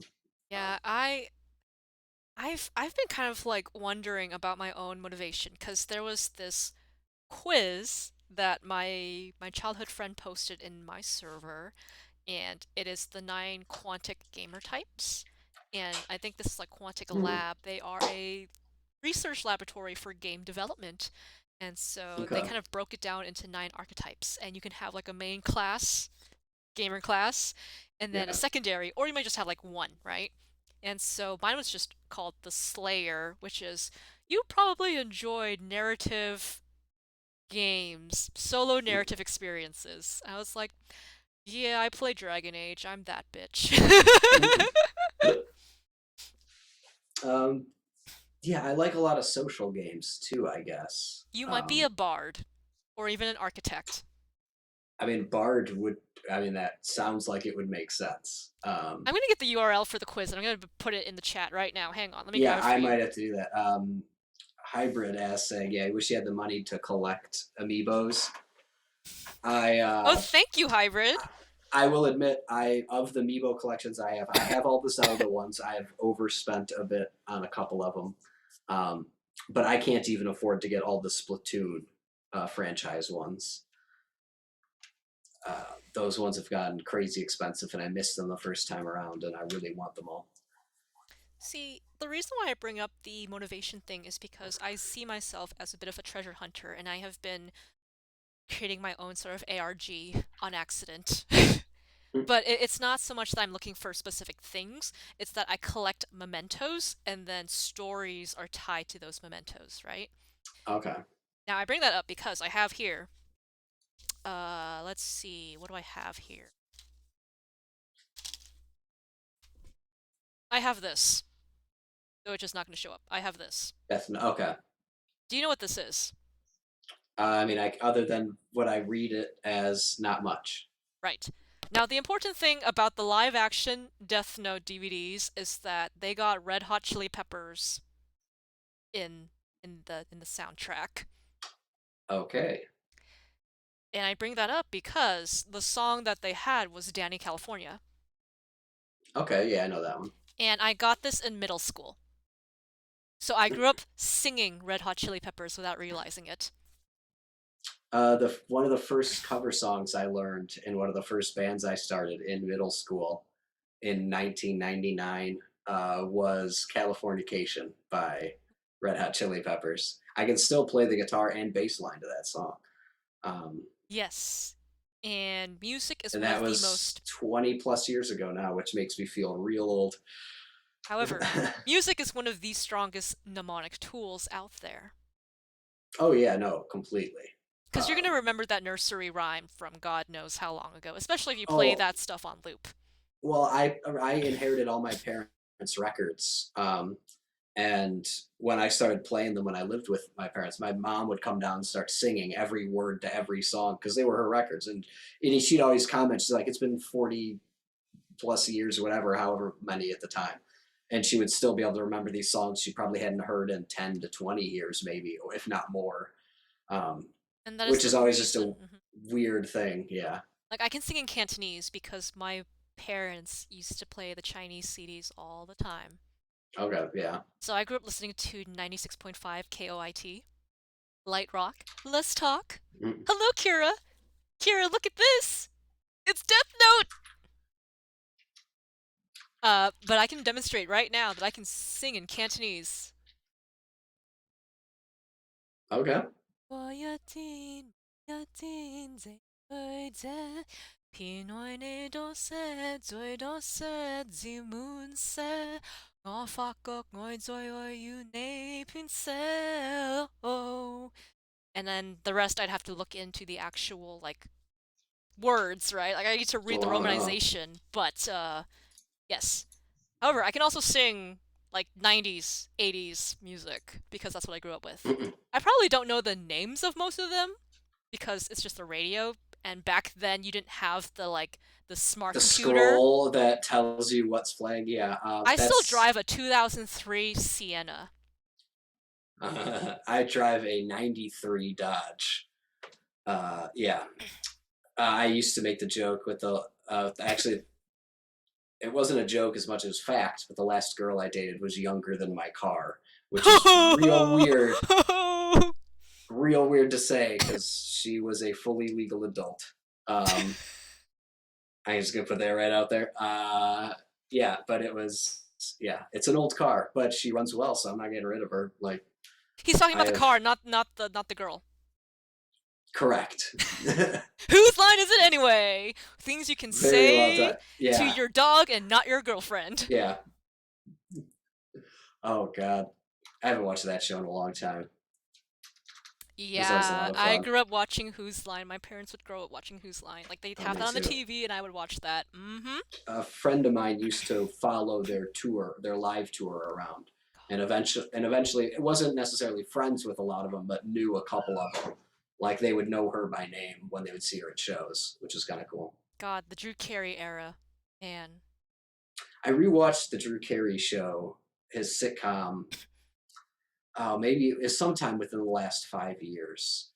Um, and that was didn't realize how weird that show was when I was watching it when it was on the air, in like a good way. Hmm. I might think differently now, but that show is definitely a weird show for even for that era, I mean, that's how I feel for as long about. as it lasted. That's how I feel about that Amanda Please show that they used to play when we were kids. Like we I watched don't know if I know that one. Keenan and Oh Keel, yeah, yeah, Keenan Amanda Kel. I'm Bynes. yeah, all that. Um, I mean, I even remember Roundhouse, which is like all that before all that. And like a little further than that, Hilary Duff, Raven Simone, That's So Raven. Those were a little after me. Yeah, that was after you, but I Yeah, that remember by all that point, those Musketeers, yeah. those Oh Disney God, kids. the Musketeers I grew up with were Britney Spears and Christina Aguilera and Justin Timberlake. Oh I my mean, god. I also watched some of like the old school ones, the black and white ones my mom grew up on. All right, Um, I got a throwback but for no, you. I got but a yeah, the throwback for you. '90s, yeah, '90s Musketeers for me were the people that became the pop stars. I Look eventually at liked or me, hated. will never pass for a perfect bride or a perfect daughter. Can it be? I'm not meant to play this part. Now I see that if I were truly to. Wait, sorry, I don't know the front part. Everybody knows the chorus, though. Hang on. Who is that girl I see Okay, I know it. staring straight back at me? Why is my reflection someone I don't know? You know that song. You said Christina Yeah, Aguilera. You know that song. yeah, no, I know that song. Of course you do. I mean, my favorite by Christina is "Beautiful." I regularly play that one on guitar still. Also written by, oh God, what's her name? Oh, I can't think of her name, but she was in Four Non Blondes. She wrote the song "What's Going On," Hmm. um, which is another favorite of mine. But yeah, Christina Aguilera's "Beautiful" has always been She is a, the a reason I important am one. able to hit any high notes because I remember watching like one clip of her saying like if you want to hit a high note just visualize yourself hitting it. And I was like that makes no Hmm. sense but I'm going to try it and all of a sudden yo yo. All right, I got another one for you that you're going to be like, "Huh, this is a song that most people do not know." Maybe I can lead us to a place.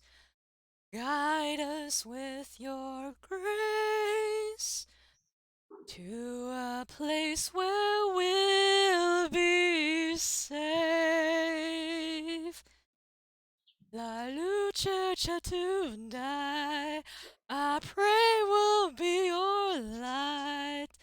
Now cura resterà and hold it in our hearts.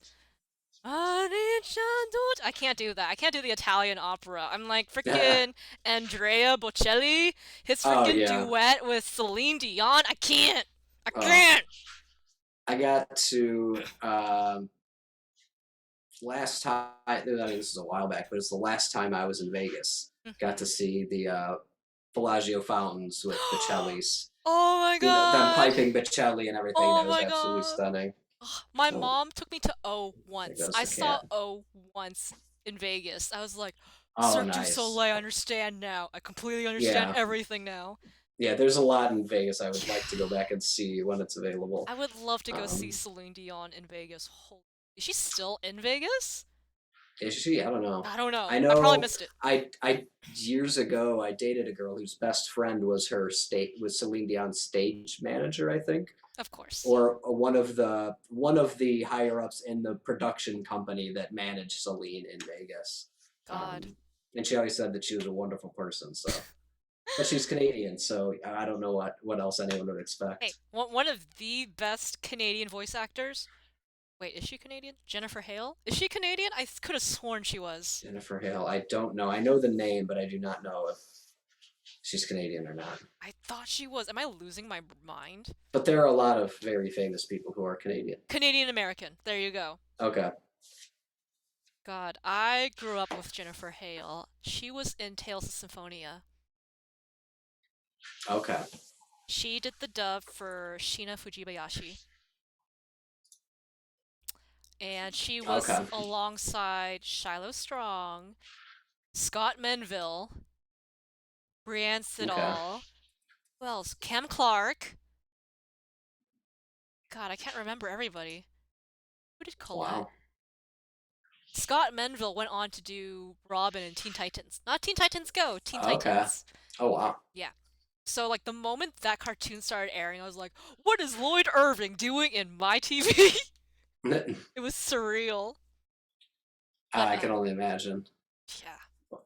No, that actually kind of does remind me.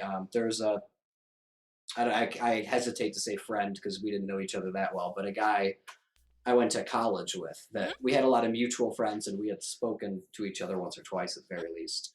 Um, Ended up moving out to Hollywood. He wanted to be an actor, be a comedic actor, and he was really funny. He was good. And after college, he did legit start popping up in shows I watched. And you'd just be watching this show. We'd be watching It's Always Sunny in Philadelphia, and all of a sudden, we'd see our friend from college that we'd see walking down the halls pop up as the Juggalo in one of the earlier episodes. Um, Oh my god. and then like I was watching Community, and he pops up randomly in a scene, and I had not heard that he was even going to be on Community, and now he's had some major like leading roles in movies and stuff, and it's still weird to me to see him. I love seeing him so successful and seeing him get these bigger profile roles and everything, but it's still weird when I like see his name in like a Hollywood report for a new movie coming out, like that I hadn't heard about or It anything. It's like, oh, that's that guy. What? Oh, wait, what? it makes sense to me though. Like as I kind of like yo, honestly, before the Darren Korb interview on this channel, I never Yeah. expected to be here. I never expected all this to happen. This has Oh, I not happened believe to me that. before. I Yeah. was just like, "What? Hello? What?" Cuz like my only like I don't do game design. I don't program as a day job. Not anymore. I used to. But and then I don't have anything in theater at like a commercial level. It's only just been Yeah.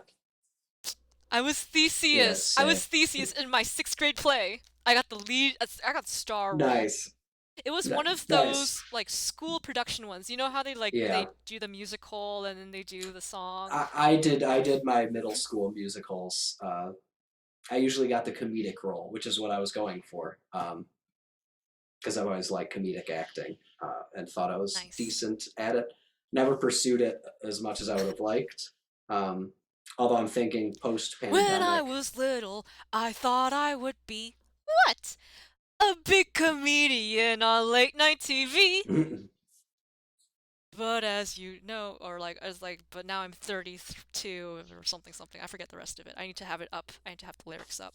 Yeah. Are you familiar with that musical? That does sound familiar, but not enough to know it by name off the top of my head. Avenue Q, Broadway. That's right. Yes. Okay. Um, I am familiar with that. My college roommate really liked that one. I never got the chance to see it really. You do Uh, not need to see it. You can simply listen to the original cast and you will there is that. get the It's full just something I experience. generally don't do, or I don't do often. It's for some reason it's harder for me to get into theater with just listening to it. There are exceptions I've made. Most notably Hades Town. I couldn't resist that one. Excuse Um, me. but that's because the Orpheus Eurydice love story in mythology is one of my favorites. Wait, so And what then is I heard Hades bits of Town? the music. Hadestown is a Broadway musical all about Orpheus and Eurydice, about Oh. their journey and story. Um, and it's told in like New Orleans, kind of like blues and jazz and Americana folk styles of music. It's fully sung through, which is one thing I like about it. Um, and Yeah, it's just really well. The story's really well told. The music's really good. Um, a great introduction to it is the what is it? NPR Tiny Desk concert that the cast of Hades Town did. They explain kind of the show a bit really well, and you get a bit of each of the different styles of music that are in the show, all of which are things that I love. So you have my favorite mythology combined with aspects of American music that are some of my favorite being used to tell this just amazingly, just beautifully tragic story. Um, yeah, and it's just really well done. Um, It actually started as a concept album, or it started, I think, as just a local theater production, which became a concept album for the artist who wrote it, Anais Mitchell. Um, and I like her initial album, and then she workshopped the musical in various productions, and there's a couple recordings of those. And then it made its way to Broadway, where it's finalized out with the current cast and soundtrack, which is, in my opinion, the best version of it for sure. The characters are the most relatable and likable, and it's a nice prequel to Hades, the video game, in a way. I have a very, very random, just barely tangentially related comment now that you're talking about Hmm. Hades. Did you see Austin Wintory's closet cosplay of Assassin's Creed? No, I did not. I might have taken a screen cap. That man put a towel on his head like the hood, and he posted it on Instagram. And I was just like, I understand now why Austin and Darren vibe. Yeah, I get that. Yeah, they're the same level of dorky. They're Yeah, dweebs. it's nice finding people that are similar level of dweebishness, or even having multiple different groups that each, because there are different levels of kind of dorky and dweeby and weird that people have. Yeah, the most Um, surreal thing for me is like being on Twitter and then seeing Austin, Darren, and Ash tweeting one another and being like, I feel like I'm eavesdropping on someone's private conversation, but they're just doing it on social media, so I'm just like, do I just yeah, I've thought pretend I about don't that see too. it? It's like if they're the ones putting it out there, it's not weird if I hear it or necessarily even respond to it. If they wanted it private, I'm sure they have plenty of ways to make that private. Um, it's always something I've always had the issue of when I was on Twitter or Facebook of do I just text someone this thing, or is this something maybe interesting enough to post on their Facebook page where others might see it?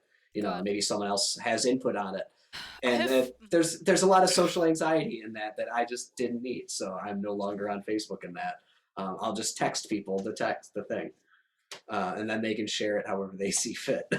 Yeah, I've been like super duper obnoxious about this Hades and Fire Emblem collaboration thing that I want to happen. Like so obnoxious. I think the other day I went to like Joe Zizha's server and I was like, I didn't even like send him a proper email. I didn't go to his website or anything like to do like a proper calendar booking and all that. I just like I'm in his general chat. I'm just like, yo, any of the mods online? And then when the mods responded to me, I was like, what's up? I was like, Cyrus Namadi is down to collaborate with Joe Zizha. Get on that. I'm just like swaggering in here as if I represent Nice. anybody. Just to make your fan wishes happen. Hey, I like that initiative. That's for sure. I wish I had that kind of initiative to make my fan dreams happen. I even had a Um, clip. You know how I asked Darren, I was like, so which, cause I forget how it happened, but we found out that Darren has played Fire Emblem Three Houses. He's played like a okay. solid 10, 15 hours of it. And I was like, Oh, okay, wow. well now you know, I'm gonna ask, which house does Zagreus belong to? I think I did remember seeing that in your interview with him. Yep, yep. I asked the man, what house is he? And then he was like, well, I only picked the yellow one. I haven't played the others. I was like, nope, it's okay, it's good. We got the clip. Zagreus is a golden deer. Go, tell Joe. But I think Oh, Joe's been that's too funny. busy to. Have you seen Joe Zizha's Polygon theme video? No, I can't say I have. Okay, I'm a little behind on Polygon videos to begin with. so what happened was Polygon was looking at the statistics, and it's like everybody loves the Black Eagles, everybody chooses Edelgard's house, everybody, everybody, everybody. Then Joe put together a YouTube video, and he did this whole thing about like everybody, we are the Golden Deer, we are the House of Memes. Go make memes, go go go go go, because he was trying to get people to side with. It's like the Harry Potter thing, right? Like everybody's like, oh, I'm this is my house, the Yeah, house pride thing. yeah. So that was all that going on, and then it I have a lot of lore about that. Because then Allegra Clark, who voiced one of the characters in the Black Eagles, posted a video where she's just like, the hose mad meme? Maybe I don't. I'm not. It's kind of like gamer It's not ringing speak, a bell. kind of, or like fandom speak when like someone's like rage quitting or whatever, you're just like, hose Okay. mad. Oh, okay. Yeah, yeah, She did like an operatic singing of just like repeating that phrase over yeah. and over again. Yeah. Nice. I like that. LA people are just like that. So there was that part of the meme culture going on, right? And I remember before Joe was at the point where he had like 80,000 followers on Twitter, before he got his check mark, before Joe Yeah. Leisure got his check mark and was like Twitter verified, he actually responded to my friend's roleplay account. Like, I'm pretty sure we all took a screen Wow. cap and were like, yo, Joe knows that your account exists, and like responded to like some meme that they wrote, and it's like, oh, it's freaking Joe. And I remember, because I didn't know at the time that like they can't do dub lines for like Nintendo IPs because Nintendo. But, Yeah, I mean, yeah, that makes but, sense. that said, I did show Joe the really funny pun account name that I got for my Claude account. Like, my friend wrote Claude and I wrote Claude, and I was just shit posting on there. But, the, the at that I got. So, I'm gonna type in chat the full name so that you understand how Claude's name is spelt. So that's Claude Von Regan, right? Okay, yeah. My at was Reaganomics, but spelt Claude's Mm, way. nice. I can see that. I like that. Yeah.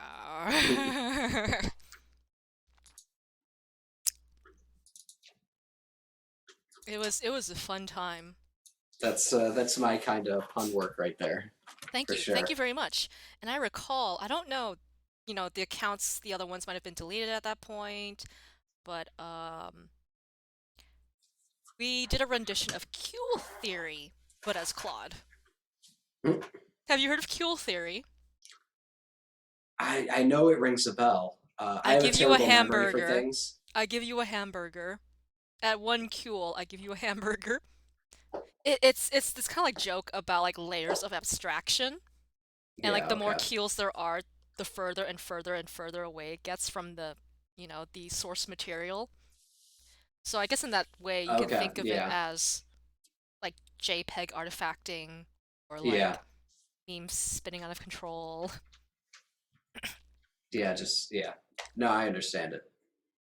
I'm sorry, I'm having way too much fun. I'm talking way more than you are. No, it's fine. I've learned there. I mean, honestly, a lot of times I like it because I get to learn a lot more, either terms for things I just didn't know or new concepts entirely. Um, What is a language you want to learn? oh, I mean, I'd like to get fluent. I mean, just Spanish because I've spent the most time learning it. That'd be one that'd be nice. Um, Listen to Spanish but my music.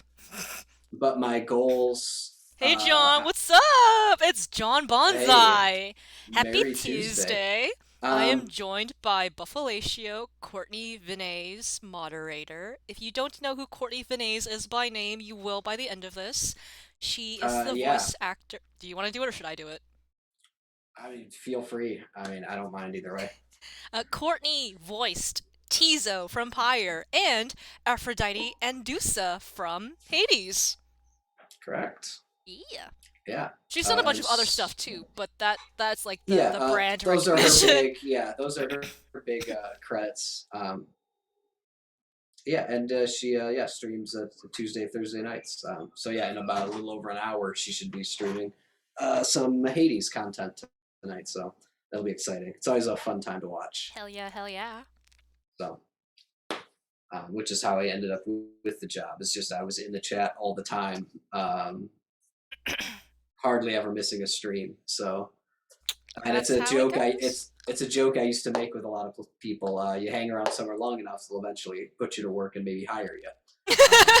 And the thing is, that's literally how I've gotten quite a few of my jobs. Is because I was just hanging around the places long enough at the right time, and clearly, obviously, I clearly had the right skills for the job, which is part of why I was hanging out there. But it was literally just being if you're the first person on their mind and they don't hate you, then you're going to be the first person they think of when that position becomes available or becomes a thing. And That's pretty much how Darren got his job. yeah, it's not necessarily a great way to go about getting work because it's not guaranteed by any means, but it's definitely a tactic worth using, I would say. A tactic. Final Fantasy tactics. Yeah, but yeah, if people like yeah, if people don't mind you hanging around long enough, then you can kind of bug them into giving you the position when it opens up. It's how Now, I got my job hosting trivia at my local distillery. I need to know, Buff, Yeah, which of the Supergiant games catalog have you played? I have only played Hades. Shame on I you. No, I'm I kidding. I'm know. kidding. I'm kidding. I'm kidding. I have Bastion and Transistor, and they are high on my list to get to soon. Um, Just play Bastion on your phone. um, I mean, I could, yeah. But no, I got it on Switch, and I'm looking forward to sitting and spending the time. But I know Bastion and Transistor are both shorter games, so I'm hoping to carve out a weekend Do you have a capture or card? yeah, Oh. yeah. That's how I do Mario Kart and even Okay. Hades. I play on Switch currently. Oh. I do have it for Steam, and I will be doing that for fresh files and story mode streams eventually. May I ask Because I already want to replay the story mode of Hades, what just capture card because it you was so good. have? I have the Elgato HD 60 Pro. Man, everybody's got an Elgato. I have a frickin' what's this called? Aver. Okay. Yeah, I 5 years ago when I first got into streaming and stuff, I mean, I'd been into it a couple of years, but when I first invested money into it, I happened to have a decent amount. So when I built a computer, I was able to get the nicer Elgato card. Although there's an even better one now that I want to get that I can't afford. See, that's why when I did my custom rig, I was like, I'll get the frickin' i5. I don't give a shit because by the time, everything goes up, it's like there's Yeah. gonna be another Intel coming out, so like why Oh even yeah. bother, you Well, know? even the new computer I just built. Um, One, it's not a whole new computer. A lot of the components are what I bought 5 years ago, like the case, the power supply, the cooling. Those are all perfectly fine. None of Mm-hmm. those are bad. Yeah. So I just replaced everything else because I found a good deal. But even those are a couple generations old at this point. Um, but they're still 5 generations newer than what I had. So it's still a remarkable difference, Yeah, I can tell you right now, like all which my has been really nice. But it saved me a bit of money of course. at the Yeah. same time. Like my rig Oh, excuse me. was I think I built it in 2016, and I didn't get top of the line for everything even at that time. Yeah. And so I dropped 1700 on my rig. Okay. It's close to what I spent at about that same time. And I want to say 300 of that was actually towards the guarantee. I don't remember Okay. what the guarantee was for, but I basically spent Uh, 1700. And this was on frickin' a desk job. This was desk yeah. job money. It wasn't even tech bro money, it was desk job money.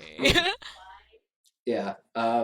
Yeah. My first machine about Wait, 5 years ago was about 1300, 13 to 1500. I can't remember. was it desk job money? Or was it tech bro money? I forget now. What was I doing in 2016? Sorry, go on. Talk while I figure this out. Yeah. But yeah. So, and I purposely built that machine knowing certain components were going to be a generation or two older. But I future proofed it by spending a little more money than I should have on other components like the case and the power supply, which worked out because with selling older computer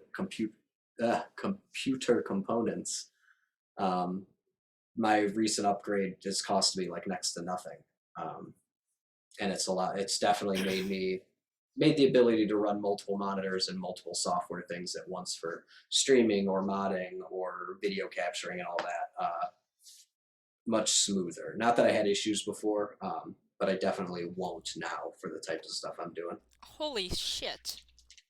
I built my computer before I got tech bro money and before I got property management money. I was working in the office. Oh wow. This was from me saving 15% of my paycheck. Oh wow. Yeah, what was I doing? I mean, I was living at home, so I could save. Yeah. But I was making 15 an hour in the Bay Area. Oof. Yeah. I mean, I'd be happy to be making 15 an hour currently, but out here, but you can make a lot less than that and be very livable. I mean, I'm gonna be honest with you. San Francisco before the Backstreet Boys reunion tour. San Hmm. Francisco, six figures is poverty line. Like just a Yeah. flat six figures poverty line. Yeah. Yeah, I can't imagine that. So that $15 goes a long way. Not really. Well, it depends. Yeah. You've got people living in like, like Vacaville or freaking Tracy, and just the further out you go, the more affordable it is. But then Oh, of course. everybody's Yeah. just remoting in, and it's like, do you pay them the San Francisco wage? Do you get the Silicon Valley bump, or how's it go? Yeah. Yeah. It's crazy economics out there for that type of stuff, I know. and and definitely things, especially the whole yeah. If people are remoting in, that adds a whole different wrinkle to it. Um, but I don't know. I live where I can afford, and I work where they'll have me. So, Mm-hmm. You can also and do I feel remote fortunate now, enough for that. like freelance remoting. That's also an option. I've wanted to get into transcription work, just because Transcription. it's something you can do literally from anywhere. And I've pretty good typing skills, and a desire to get them better. But from what I've read, I'd have the speed and accuracy necessary for it. Could I Um, perhaps connect you up with academics who would be interested in that kind of thing? I mean, yeah, I don't have a lot of experience doing it yet, but I would be happy to get into that. Yeah. I'm sure you Um, could even do transcription pro bono for a little bit if you wanted to like get that experience. or yeah, or just even a very low fee, just to yeah, I got to get the experience, get out there, and if yeah, if people like it, but yeah, it'd be a nice thing to supplement Oh, income I know and what I should do. I need to follow up with our PR guy and be like, are we doing video tutorials? And if we do video tutorials, you can be our transcriber. I mean, yeah, that'd be something I could do. I mean, I literally use transcription foot pedals um, for audio controls on my computer and stuff. Like so, like that's lit part of. I mean, part of why I got them for doing transcription work because it allows you to pause, play, rewind, and all that while you're listening and typing, and Holy crap. it keeps your hands free, so you can keep typing, and then you can pause to catch Yo, up you've got the typing, whatever. hardware for it? Okay, Um, okay, I'm gonna talk to well, them. to to be fair, I work for an electronics recycler. That's true. We get these That's for true. free. This That's is true. literally trash from other people. So that's one of the perks of working there. But no, it's become real handy because I can just put macro controls to these buttons. So like if I'm playing a computer Wait. game, when I'm doing Mario Kart, the splits for my Wait, wait, wait, doing the wait, wait. speed running is all foot control. Wait, wait, wait, wait, wait. Question, question. Yeah. Do you guys do kind of like a charity program kind of section? Like you refurbish things and then give them to other people?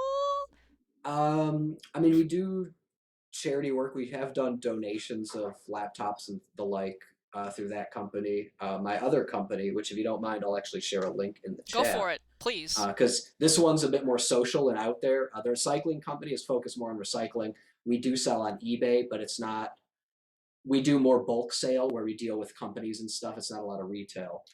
Whereas this company, uh, Upcycle Computer Works, Oh, hang on, let me VIP you. yeah. Um, Try again. all right, there we go. Uh, There we go. that should work. Upcycle Computer Works. We work with the electronics recycling company. This is the job I was at today, and we take stuff that we either can't bulk sale or has a more specific market, and we refurbish those and sell them on our own dedicated site. Um, we're gearing up to do YouTube videos and Twitch videos, how-to stuff on how to assemble a computer, how to repair or replace parts, Mm-hmm. um, various things like that. And yeah, so Shop UCW is definitely the more social side of it, and that's where we probably sell. We sell probably some of the best price like budget machines you can find on the internet there. With yeah, everything's health checked, redone, to certain standards, and yeah, it's for every 10 computers we sell, we donate one to a child who needs one in our Wow, local I area. need to So I need to connect you guys with my boot camp. yeah. Oh, that'd be great. Yeah, Yeah. we're always looking for different, especially Shop UCW. We're always looking for different people we can work with, either to help provide Let me actually look up computers and their things URL people right can now. use, um, Or yeah, we even have some new merch. I should have wore the shirt. We have a Ram themed shirt, and we're coming up with other computer related merchandise that should be fun. Um, we were talking about like Hogwarts and Fire Emblem houses earlier. We have some computer themed Yeah. houses Yeah, let me uh, let me reach out coming to up. our program manager and I'll be like, "Yo, Rome, I got someone who could help." I'll even reach out to Tectonica because what was I thinking of? I actually know a number of places that are either like not for profit or like they're doing something else. Code Tenderloin would be another one. Are you Okay, familiar with that one? I don't think Okay, so. so they're called Code Tenderloin because they're based in the SF Tenderloin area, which is notorious for its homeless population, and they teach homeless people to code, and they partner Okay. with tech companies to get them hired. Oh, interesting. Very cool. Yes, I used to intern with them, and I had no idea what I was doing, so I didn't last very long, and I also needed a day job. So that was a fun time. But, I That's always fair. remembered their mission, and I'm pretty sure they've got like a million success stories like on their website and stuff. And let me make sure Yeah. let me just drop a bunch of links. People are gonna be like, "What is all this stuff?" And I'll be like, "Yo." Okay, so that one's an org. You can tell. That one's a charity. Now the other one. Okay. Let me see. What is this one? Ah, perfect. I know, the Bay is so well connected. We have all these programs. Wee woo, wee woo. Alright, yeah. So, I forget Tectonica exactly, but I believe it's for low-income, non-binary people wanting to get into tech. Okay. And Code Very Tenderloin, cool. again, is to um, employ the homeless so that they will no longer be homeless.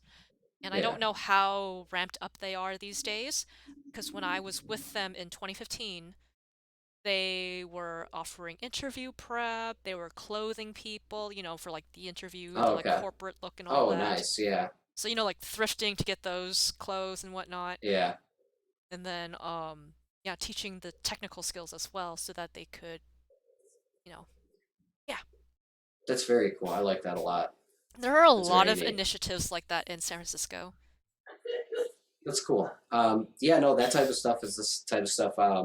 I can't remember the name of the exact charity we work with currently, but we're always willing. Well, I know actually, my boss the past couple days was out of town with working with a YouTube channel where they were putting together computers together Mm-hmm. specifically as donations to children to learn how to assemble and install like an OS onto a computer system. Um, I couldn't make it, unfortunately, and go down with them. And I'm not sure when the that video is going to be coming out. But I I'm believe the smart. yeah, I believe the YouTube uh, channel we work with is called Toasty Bros. I know Toasty we've done Bros. yeah Toasty Bros. So we've done work with them before, and Oz Talks Hardware is another one. He's on Twitch as well. He's a really nice guy. Does really good budget computer build type stuff. Yeah, and we like working with those guys as well as Mm-hmm. because usually we donate machines to them and then offer to them to keep it or donate it to one of their followers or to a charity in their local area when they're done doing their Mm-hmm. review or their build on it. Mm-hmm. Um, and it's a nice way. It's something that me and my boss we both are know a lot about Hmm. computers. We're passionate about computing, Gotcha. and in a country like America, we feel that everyone who wants access to a computer Mm-hmm. and internet, it should be made as easy as possible, if not Mm-hmm. freely given.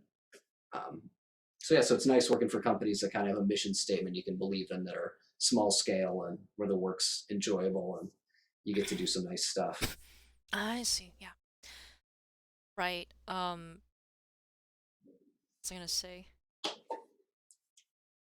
Coming from the property management company, the company that owns the land, the German company that invested in this property for their portfolio, they're very green. They push towards, sustainability and all of Yeah, that because they're German. But it was a lot of fun working for them, and they do things nice, like historical enrichment, like they put up placards of our city's history and things like that. nice.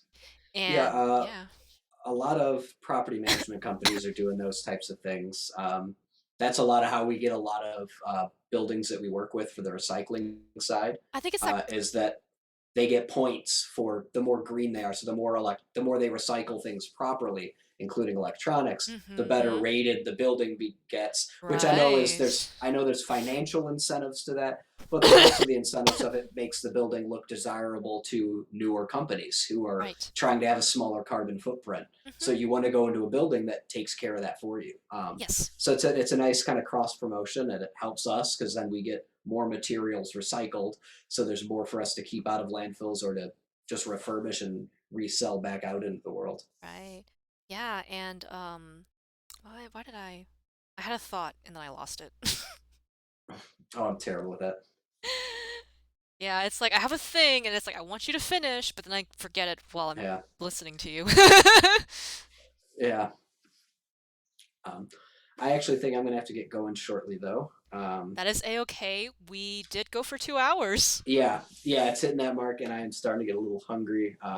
Just By because all this was means. quickly after work. So, Yeah, and I um, am thinking that we shall raid someone now. So oh, excellent. that's gonna be the fun part. Let's I take a look always here. forget to do that at the end of my streams, and I feel terrible because I have plenty of friends and plenty of other people that I could be rating, at the end, and then Oh I my get so gosh. wrapped up in finishing that I forget. We should go check out a Shin Megami Tensei stream. It's Majin Tensei 2, which most people do not know of. And I'm just All gonna right. be like, y'all, gotta bring the Megatens to the Megatens. This is all right. Ready, set. Thank you so much for everybody who All right. came by. Let's go watch some Yeah. Megaten. Stick around for a bit. Take care. Bye. Bye. Alrighty, and then I'm going to stop my stream.